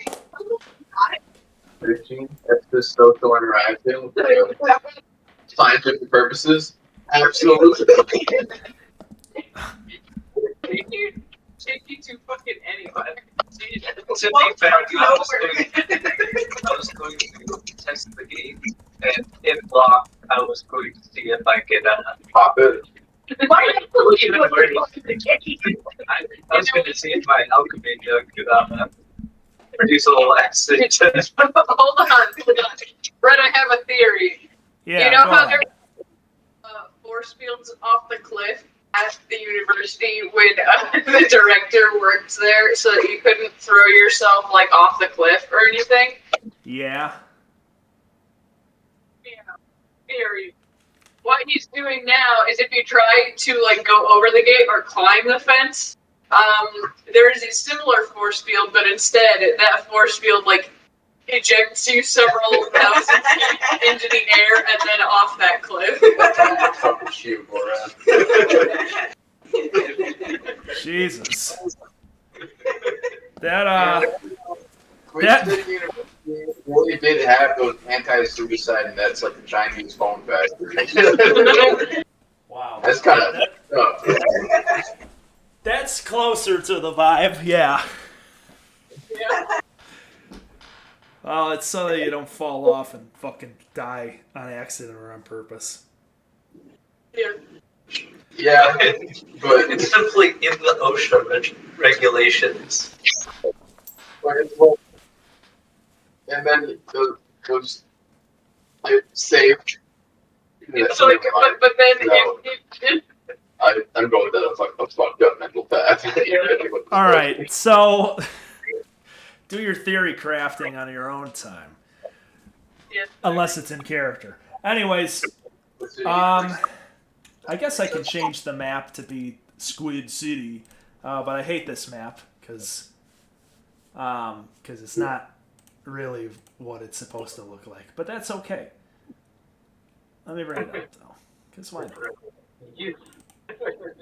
It'll at least give you an idea of where you are.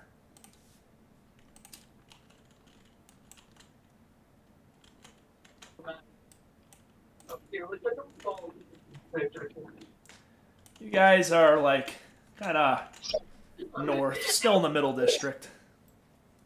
Yeah, so you guys watch as the gates, after contacting Marcus using the smart home rune, the gates open themselves up. You step through and It closes behind you. You walk up to the front door, and really about as soon as you walk up, the door opens up and you see Marcus there. Hey. Ready for round 2 with your dad, uncle?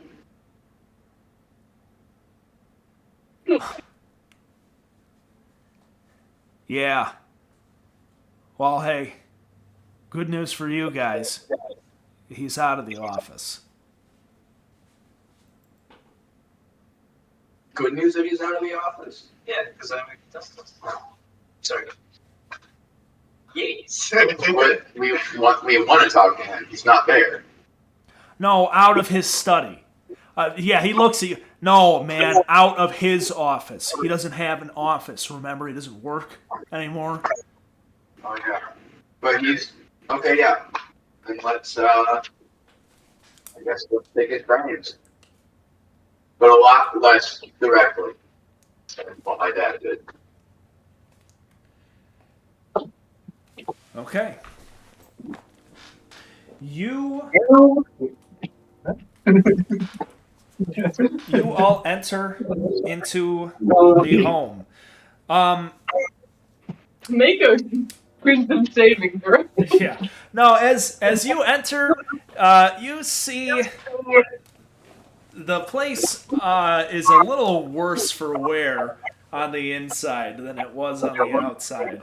You're led into a main hall by Marcus, who then leads you over to a living room on the side, and it's clear that the place has not been well taken care of recently. There's kind of debris, there's a few chairs and stuff that have been scattered. But you follow him. Marcus keeps you behind him as you walk through. Eventually, you come into this little living room. Del, you good? Yeah, I just checked that message. Okay. You come into this living room, and you see two people there, kind of sitting at a table. One is a gnomish man with thin brown hair, a short mustache, a clean pressed suit, and a stack of parchments and other documentation. You kind of hear as you're approaching the room that they're discussing a legal case, the details of which you don't quite hear, but as you enter the room, they both notice that you're there. The other person there is, of course, Director Johnson, who is, a little worse for wear himself. His beard, I can bring up it. Well, I have his normal icon. As we approach, can we hear them saying anything specific? You just hear that, you hear this guy saying that they're working as best as they can, but that he has the support of the university. That's all you really catch as you walk in. Director Johnson himself, well, former Director Johnson, like I said, is clearly a little worse for wear, too. His beard, usually kind of short and well kept, is shaggy and longer. The already present bags under his eyes have multiplied and are darker. And his clothes, well, typically he wears, you've seen before, fine, well-pressed and maintained purple robes. Now he's wearing, well, they're still purple, but it's closer to a bathrobe than anything else. the guy. Have you ever seen? What's the movie with the dude? There's a lot of those. Big No, Lebowski. literally the character, the dude, the Big Lebowski. You know the dude. No. All right. Well, for those of you who know the dude, he's kind of dressed like the dude almost. He's just in like a fucking bathrobe and clearly disheveled and unkempt. And yeah, as you're walking in, yeah, exactly what Ron sent in the voice text chat is kind of the idea. Except he's not smiling. But anyways, as you walk in, as you're led into the room with Marcus, you hear some of this conversation. And the gnomish man stops as he notices you're in and... Oh! I'm sorry, I didn't know you were having any more guests. I didn't plan on it. He looks at the rest of you. Well, Mr. Johnson, rest assured, we are working on your case. It is our top priority. And you just keep sitting tight and doing what you're doing. I'll be back around the house next week when we've made some developments at the firm and we can discuss our next steps. He turns to the rest of you, this man. Ha! Good morning, all of you. I'm sorry, I didn't know Mr. Johnson was expecting anyone else today. I could have rescheduled, but no, it's no worry. I was out of here soon anyways.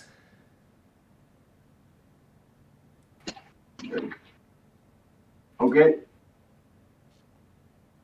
Anyone else? Were there other people here? Yes, but us. No, I mean Other than us. other than him. He's too old to have friends. This guy laughs when he says that. Ha! Well, maybe, but he's not too old to have a lawyer. And the best one in Squid City at that. He comes up to you guys. Gimbo Mumford. Pleasure. Gimbo Mumford. Yeah. Gimbo Mumford. Um, He gives you a winning smile. Ishim says, what? What'd you say? Never mind. All right. Hey. He looks at all of you for a moment. Kind of furrows his brow. Huh. We're probably not allowed to know what this is all about. Oh. Well. He when you say that, he kind of...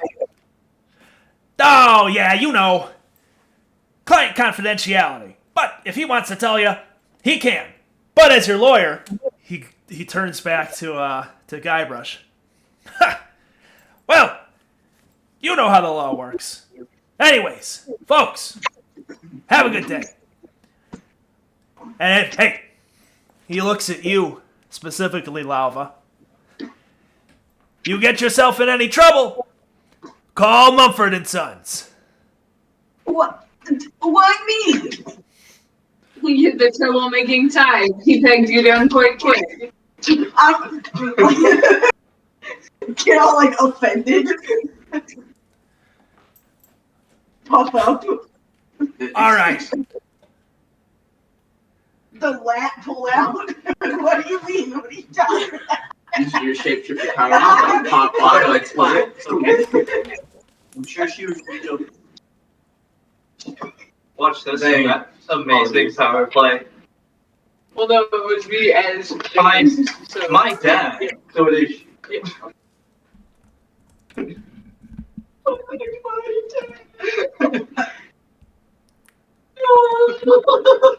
So, with that, Mr. Gimbo Mumford, attorney at law, leaves the rest of you, Marcus and the crew, and Mr. Johnson, alone in the room as he departs the manor. Guybrush sits there for a moment.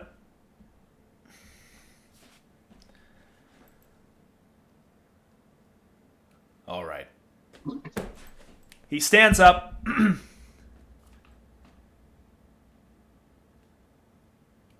You can leave now. I'm not supposed to speak from anybody at the university at this time. And he turns, and immediately he's ready to try and leave this room.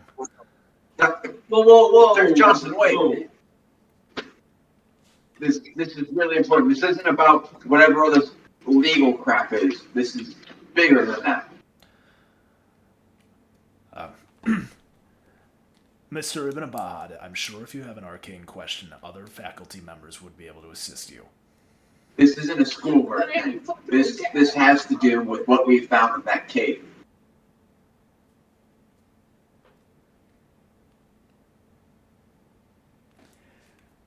He stops.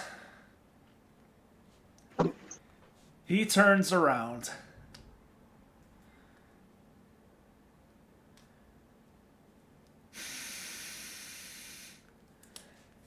He reaches into the pocket of the inner pocket of his robe.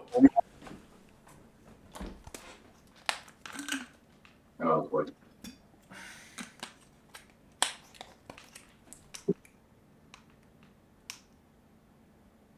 Two sentences. Go ahead.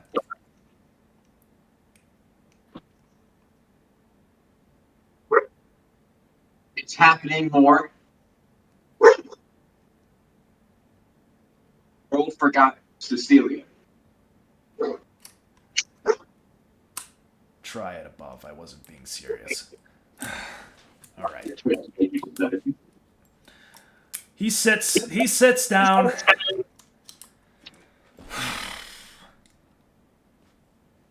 Sit. We all no, down. Dorothy Johnson, Don't call me that. I'm not associated with the university at this time.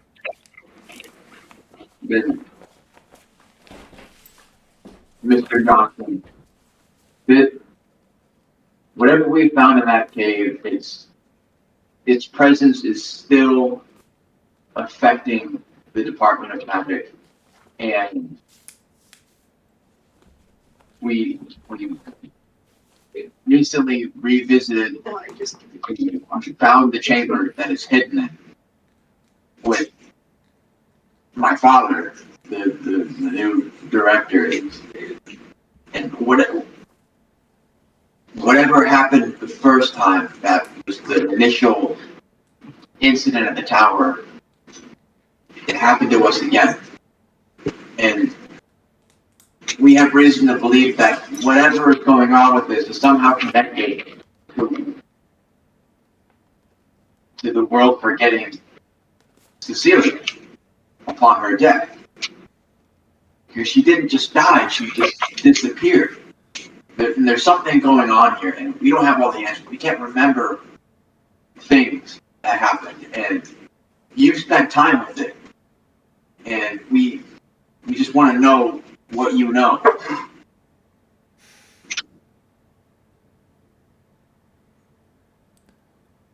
One of my students is dead.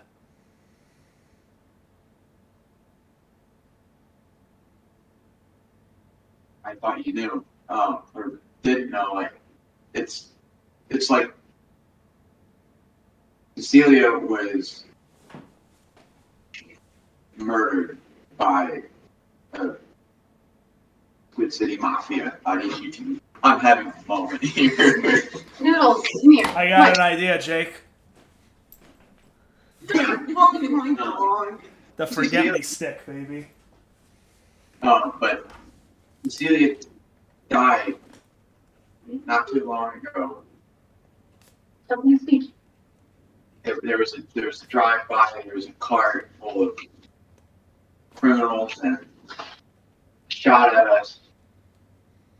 Cecilia saved our lives, but she didn't make it.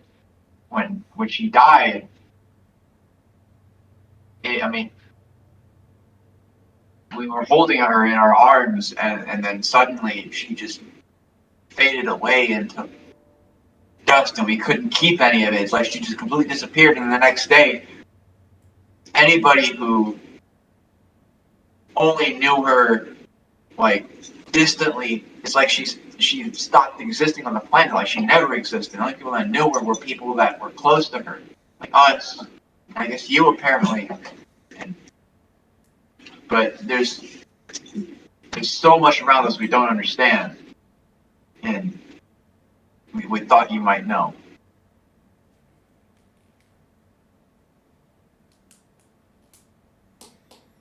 We're just trying to find answers, and we're trying to see if get some closure somehow with Cecilia. And this is the only link we have.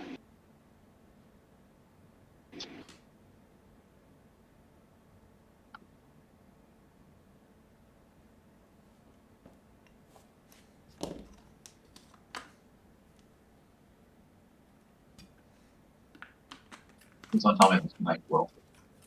It's empty. Oh. Don't worry, I'm not drinking from a full Dayquil bottle. If I really wanted to get in character and I fucking pounded a whole bottle, that would be raw though. I'd be putting my fucking liver in the Guybrush training circuit, that's for sure. He mulls your words over. His sullen, sunken eyes. It's kind of looking at you. At the rest of the party.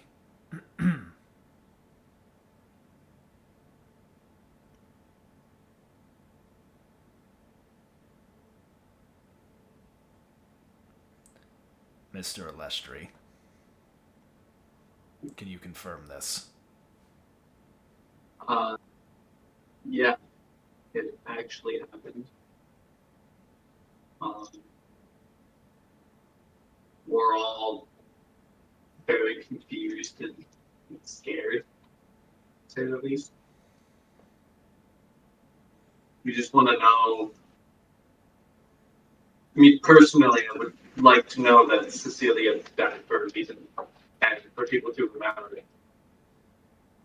I saw how that opal affected my father when he encountered me. He's an ambitious man, but the way he acted around it was something else entirely.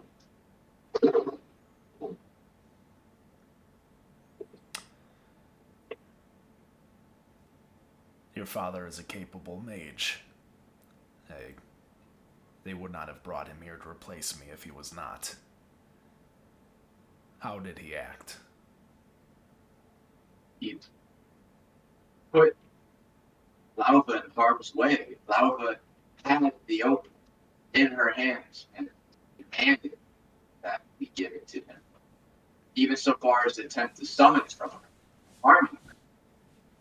Now, I've seen my father do many things, destroy political careers, force a son into a path in life that he didn't want to take. But to physically harm a student in his own charge, that's even he would not sink to a low like that. Roll persuasion.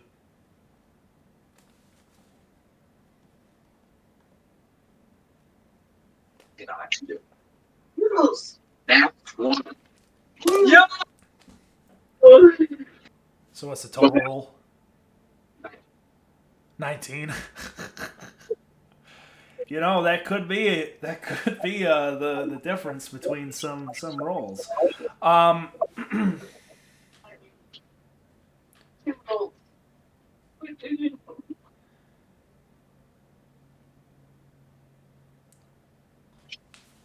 Miss O'Sullivan. Guybrush looks at you. Yeah. Is it true? This man puts you in harm's way. Yeah.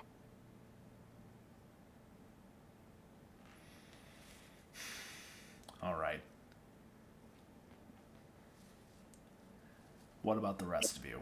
You've been awfully quiet so far. Nothing to add? I don't think he ever met Mace. Mace is just my here. Yeah, I was gonna say Mace, he looks at you. Especially you. I recognize everyone else. You're new.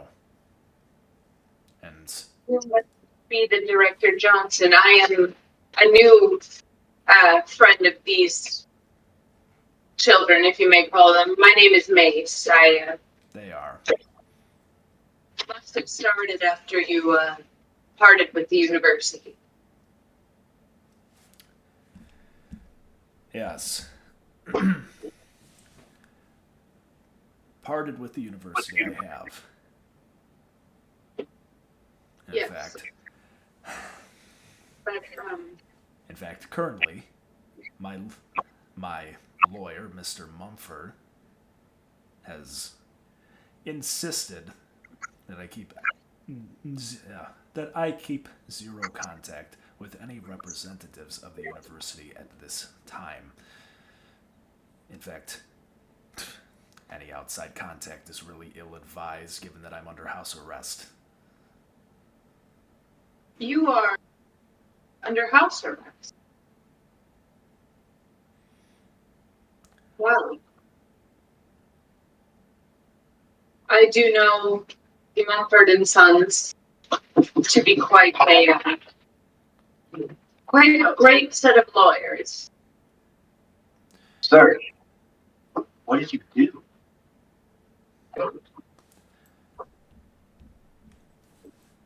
Mr. Ibn Abad, I believe you know about as well as I do what I did or did not do. After I seized that object from you, I placed it in containment after taking it from that one's gullet. He looks at you, Agval. Had any indigestion lately? I'd like to growl like an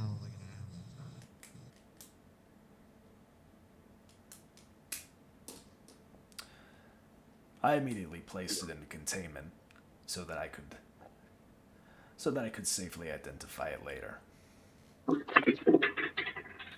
After some time, one night, on the weekend, I undertook the proper precautions in case the item was dangerous, placed it inside a stronger containment within a secluded wing of my office to protect the department from any further damage. From what you've already described, it sounds like you've been there yourself. It seemed to be in a state of disrepair. It's seen much use over the years. When I began to probe at that thing,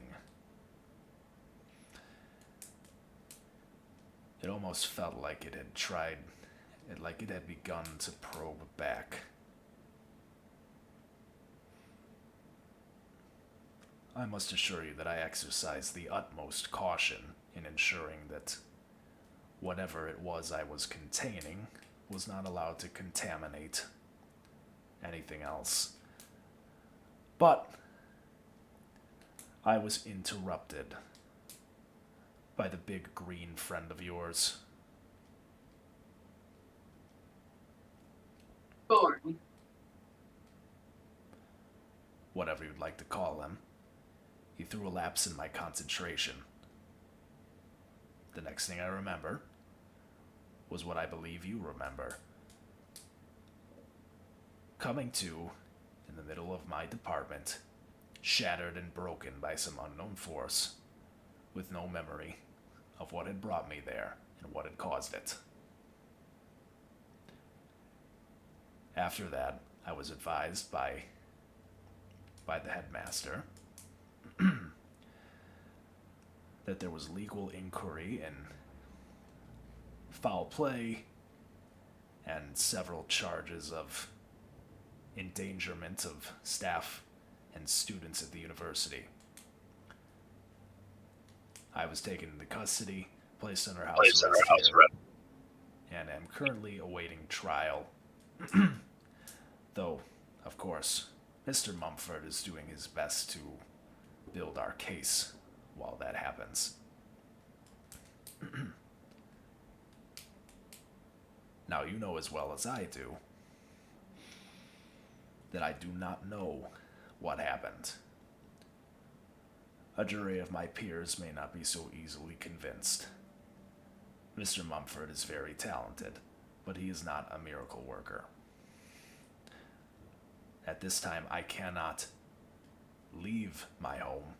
I cannot interact with the university staff or even students in any way, lest I risk what little balance I have on an already teetering case. If anyone were to know that this meeting occurred, and that you would be doing anything for me or I anything for you, I could risk myself and everyone involved getting thrown into the vault. And from the stories I've heard, and I'm certain some of you have, it's not a place you'd like to go. So, I ask you this. Why help you? Because we can help you. What exactly would you help me with, Mr. Lestry? Well, what is there left to help with? I've lost my job. We are key witnesses who will vouch for you. Key witnesses of what? Can you recount the events leading up to what happened? We can account going inside of the dimension of some sort and also not recalling anything similar to you. So if multiple people account for that, they would have to believe us. There would have to be strong evidence if none of us believe it. Or if none of us remember it. We have notes that we taken. They're incredibly sparse, but they're there. If you can tell us what you know of the magic involved with this opal, we can investigate it, maybe even clear your name, get you reinstated. And if there's any part of you that isn't personally concerned, helping us would also give closure to a lost student and the nature of her death.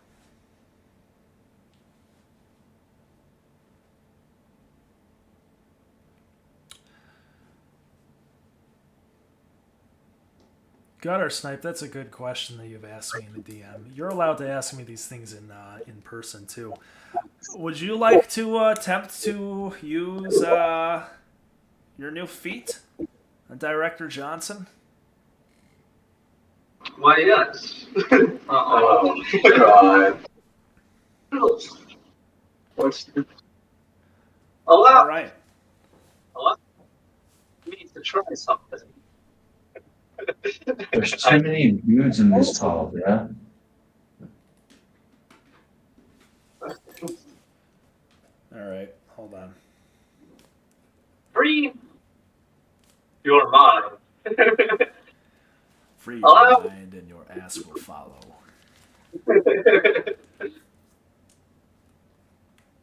This voice to show you the way. Attempt to gather not only myself, but Professor or ex-director Johnson to take him back to that time in the tower. Okay. Go to roll a d8 and add your int modifier.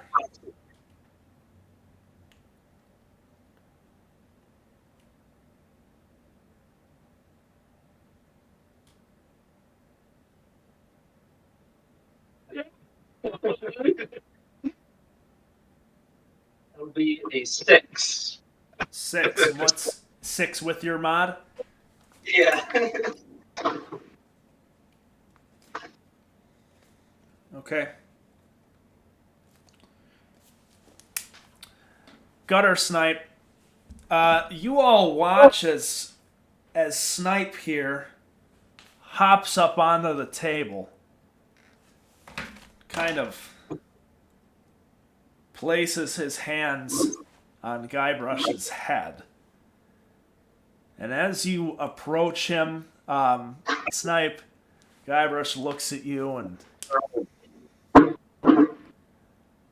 Bird, if you do anything to harm me,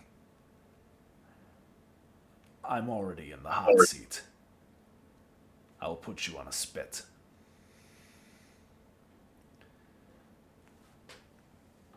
No But worries. you put your hands on his head,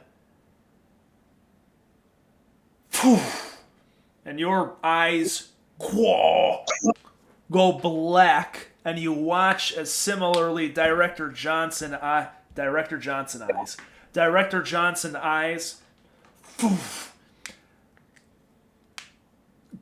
they completely black out. And he kind of throws his head back. And, oh, what? What have you done? No time to waste. Parchment paper now. Pull up the notebook. There's a page. Parchment, pen.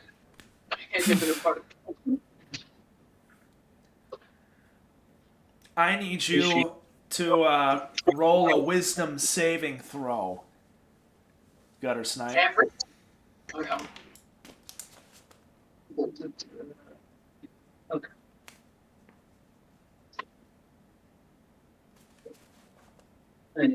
That is a 20, so 23. Not enough! You instantly die. It was too much. Yeah, you're killed. He reaches for the pen and parchment, but before he can grab it, you watch as he grabs it and immediately his hand just drops it as it clatters to the ground, and you watch along the length of his forearm as words burn themselves into his very flesh.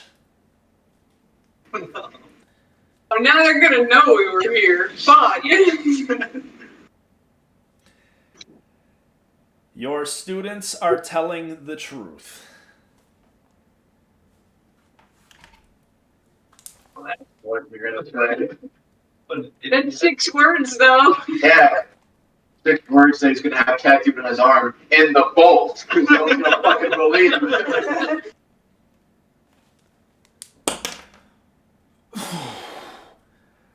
Gutter Snipe, you kind of fall back onto the table.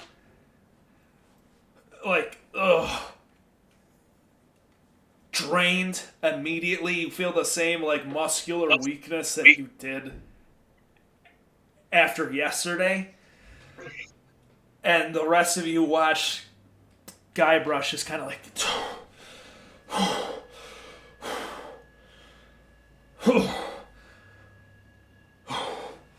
he looks at his arm.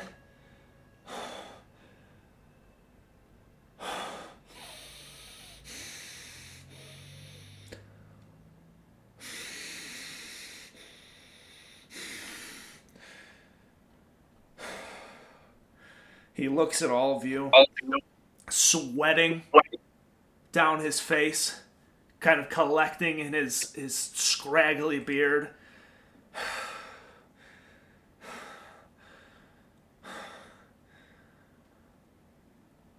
All right. Let's say I believe you now.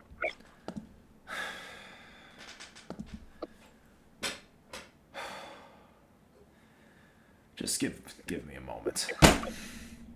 He kind of stands shakily from the table. And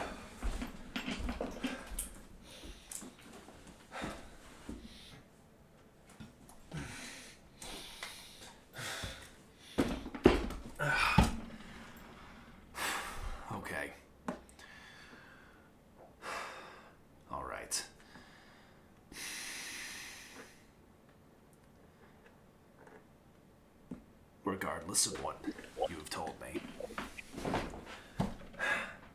Well, before I continue, I need you to tell me everything you know. That means anything like this, too.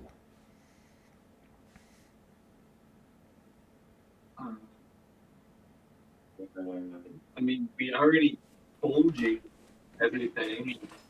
Well, wait a minute. And, on my notebook, right next to the page that I just tore out, I find the notes that I took from the board.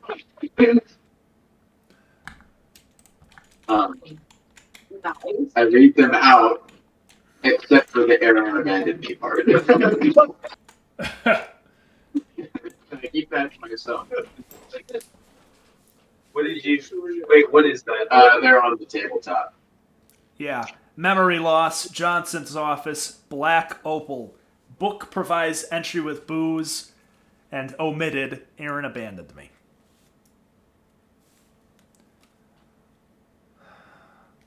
Anybody else have any notes like that? Well, I mean, I knew that I showed you earlier.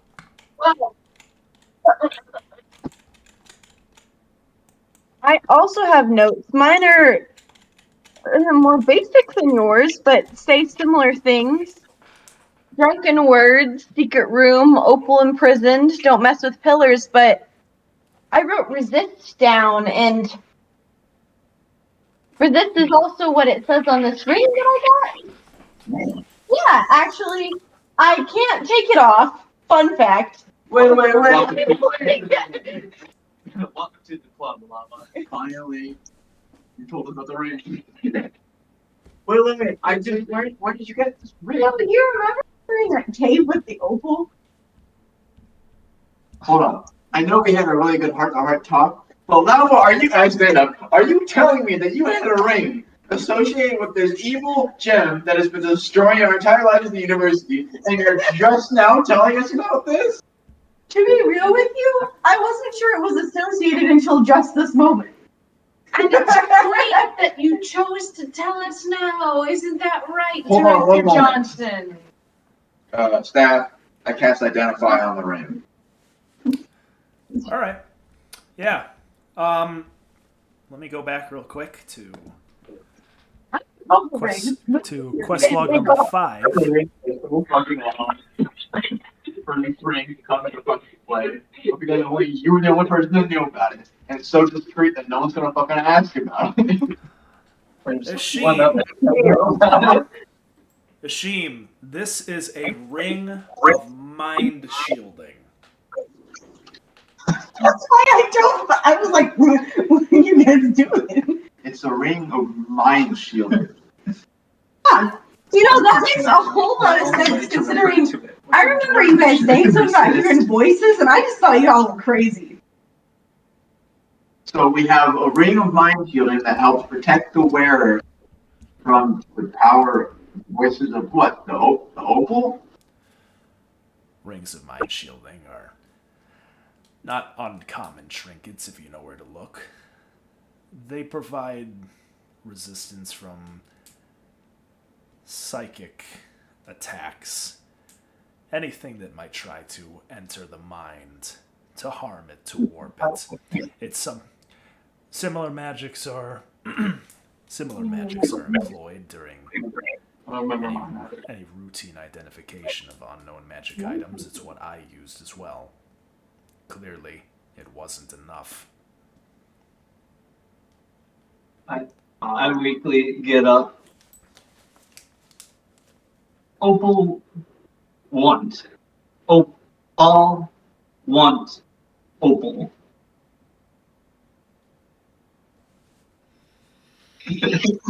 Opal want all want opal? As he finished.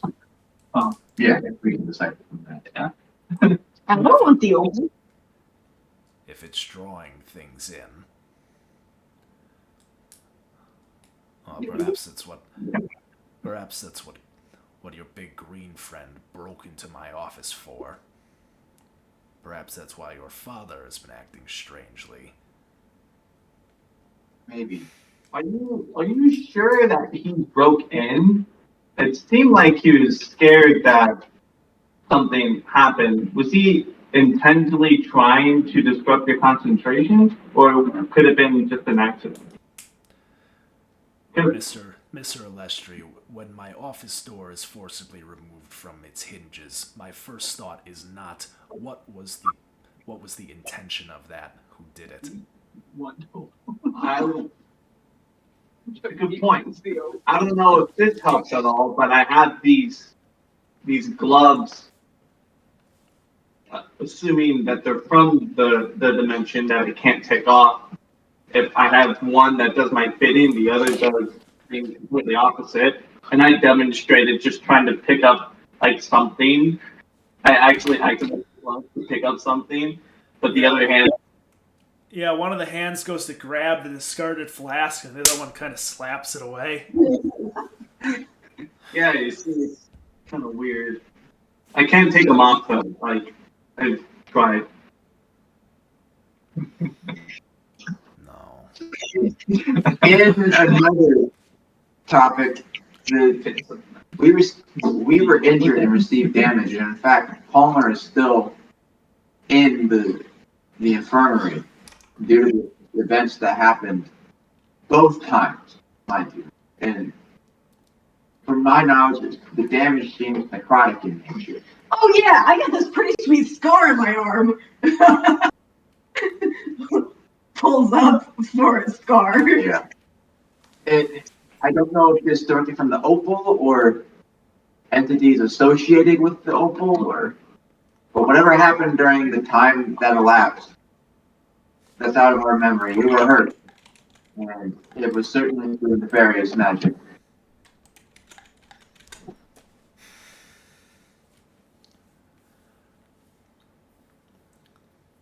Also, the last time we were gone for 3 days, but it only felt like a couple hours.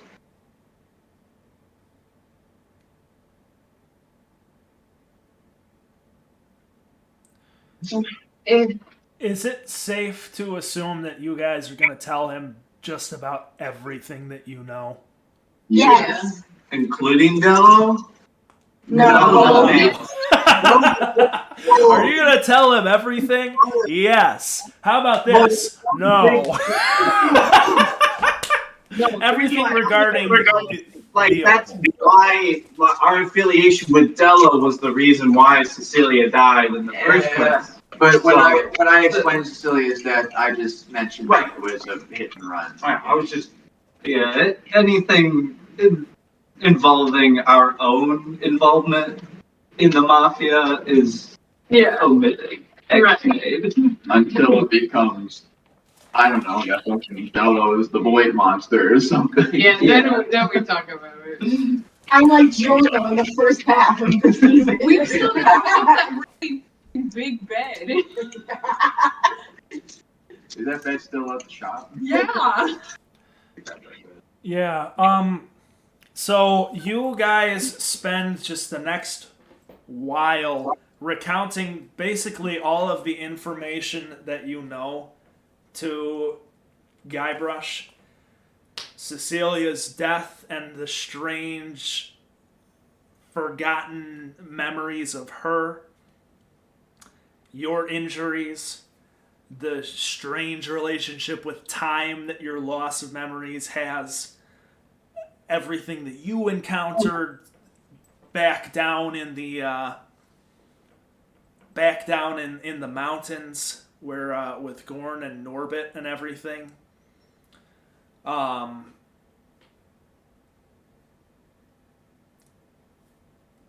Strange feelings that maybe you have gotten. You give him the whole.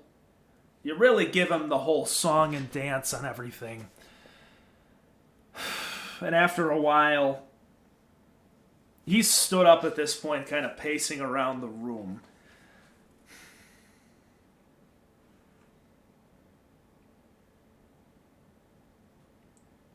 I see. Well.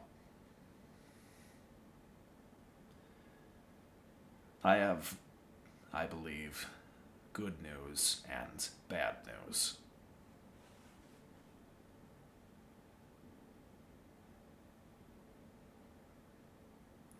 Well, I mean, bad news first, so we at least have something to look forward to afterwards.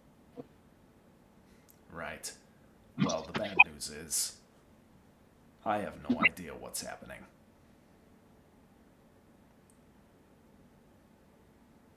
Welcome to the club. The good news is, I am one of the greatest mages to have ever lived in Squid City. And you have access to a wealth of information in the university's library. I myself, for obvious reasons, cannot go there. He looks over at Marcus and to the rest of you. The rest of you cannot be seen regularly entering and leaving my home. Again, for obvious reasons. But you can help my nephew in bringing me what tomes I need to begin piecing things together. It will take time, and it is by no means my sole focus given my upcoming trial.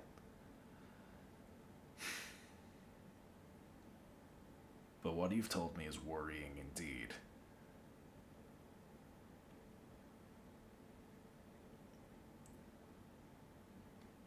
He pauses for a moment.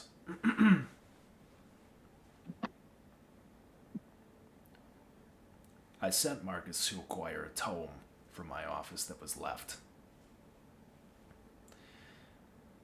Obviously, you were unsuccessful in getting it back. I don't know whether or not it will be of any help in this situation, but it is a treasured possession of mine. Anything you could do to reacquire it for me would be welcome payment in my assistance to you. Would this tome happen to be the one that we mentioned that my father used to access the opal? So you don't actually know that. You didn't really. The only thing you saw, there was a tome. Oh, sorry, not like the tome with all the drunken words and shit on it.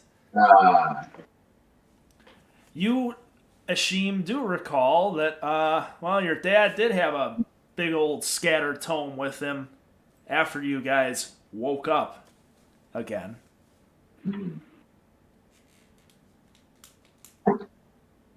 Do I remember enough of what the tome looked like to describe it to Guybrush? Yeah, you do so. Yeah. Describe the dusty break one. Is it that one? Well, if your father has it, then perhaps it will be more difficult than I thought.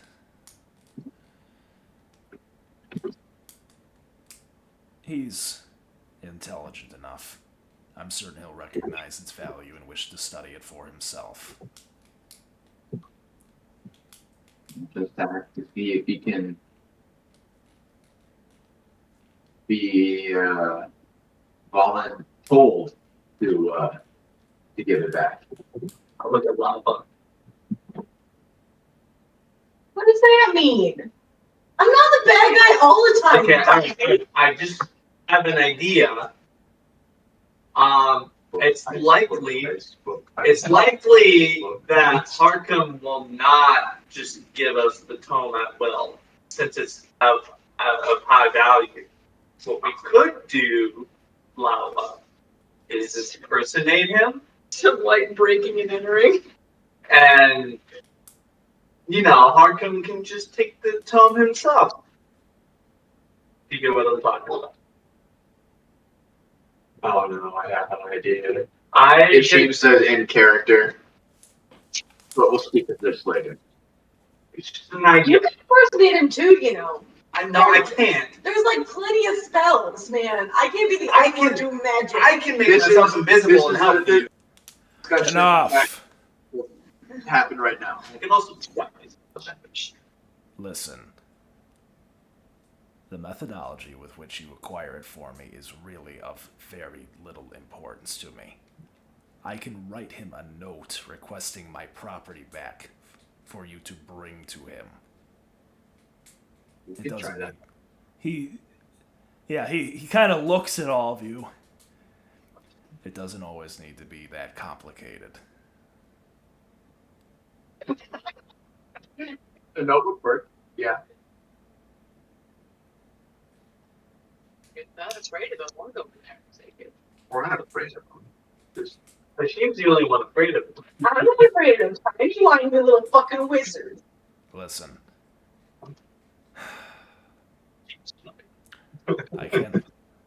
I can't tell you that we're going to find out anything. Truly, this is something unfamiliar. But in the time that I have, I'll do my best. Marcus, I'll write you up a list to pick up from school tomorrow. The rest of you, it's going to take me some time. Don't expect results overnight. Could take days, could take weeks. There are a lot of tomes in that library. I can only read so quickly. For now, I'd suggest you lay low. Don't draw too much attention to what we're doing.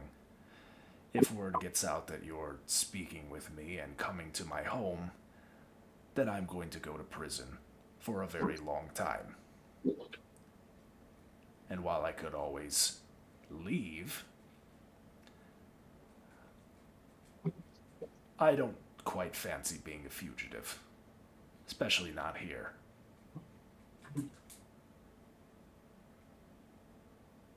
I love it. Is there anything else you have for me? I don't think so. We thank you for your trust in us. We Yeah, well, find a way to help clear your name.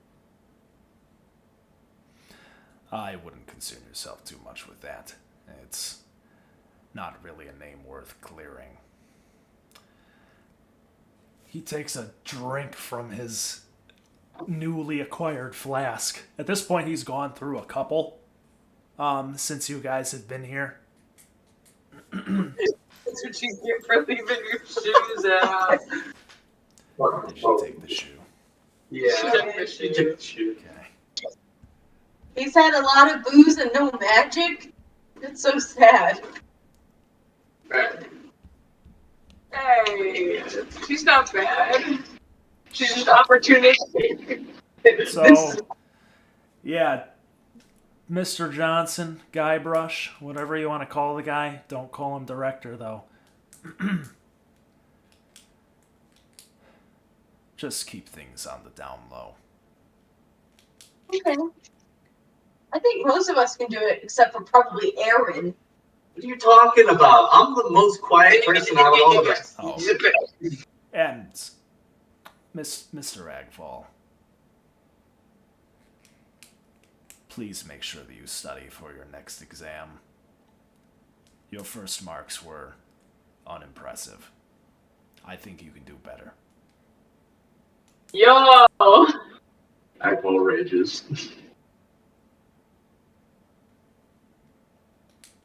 And I mean that as someone, as a now completely unbiased third party.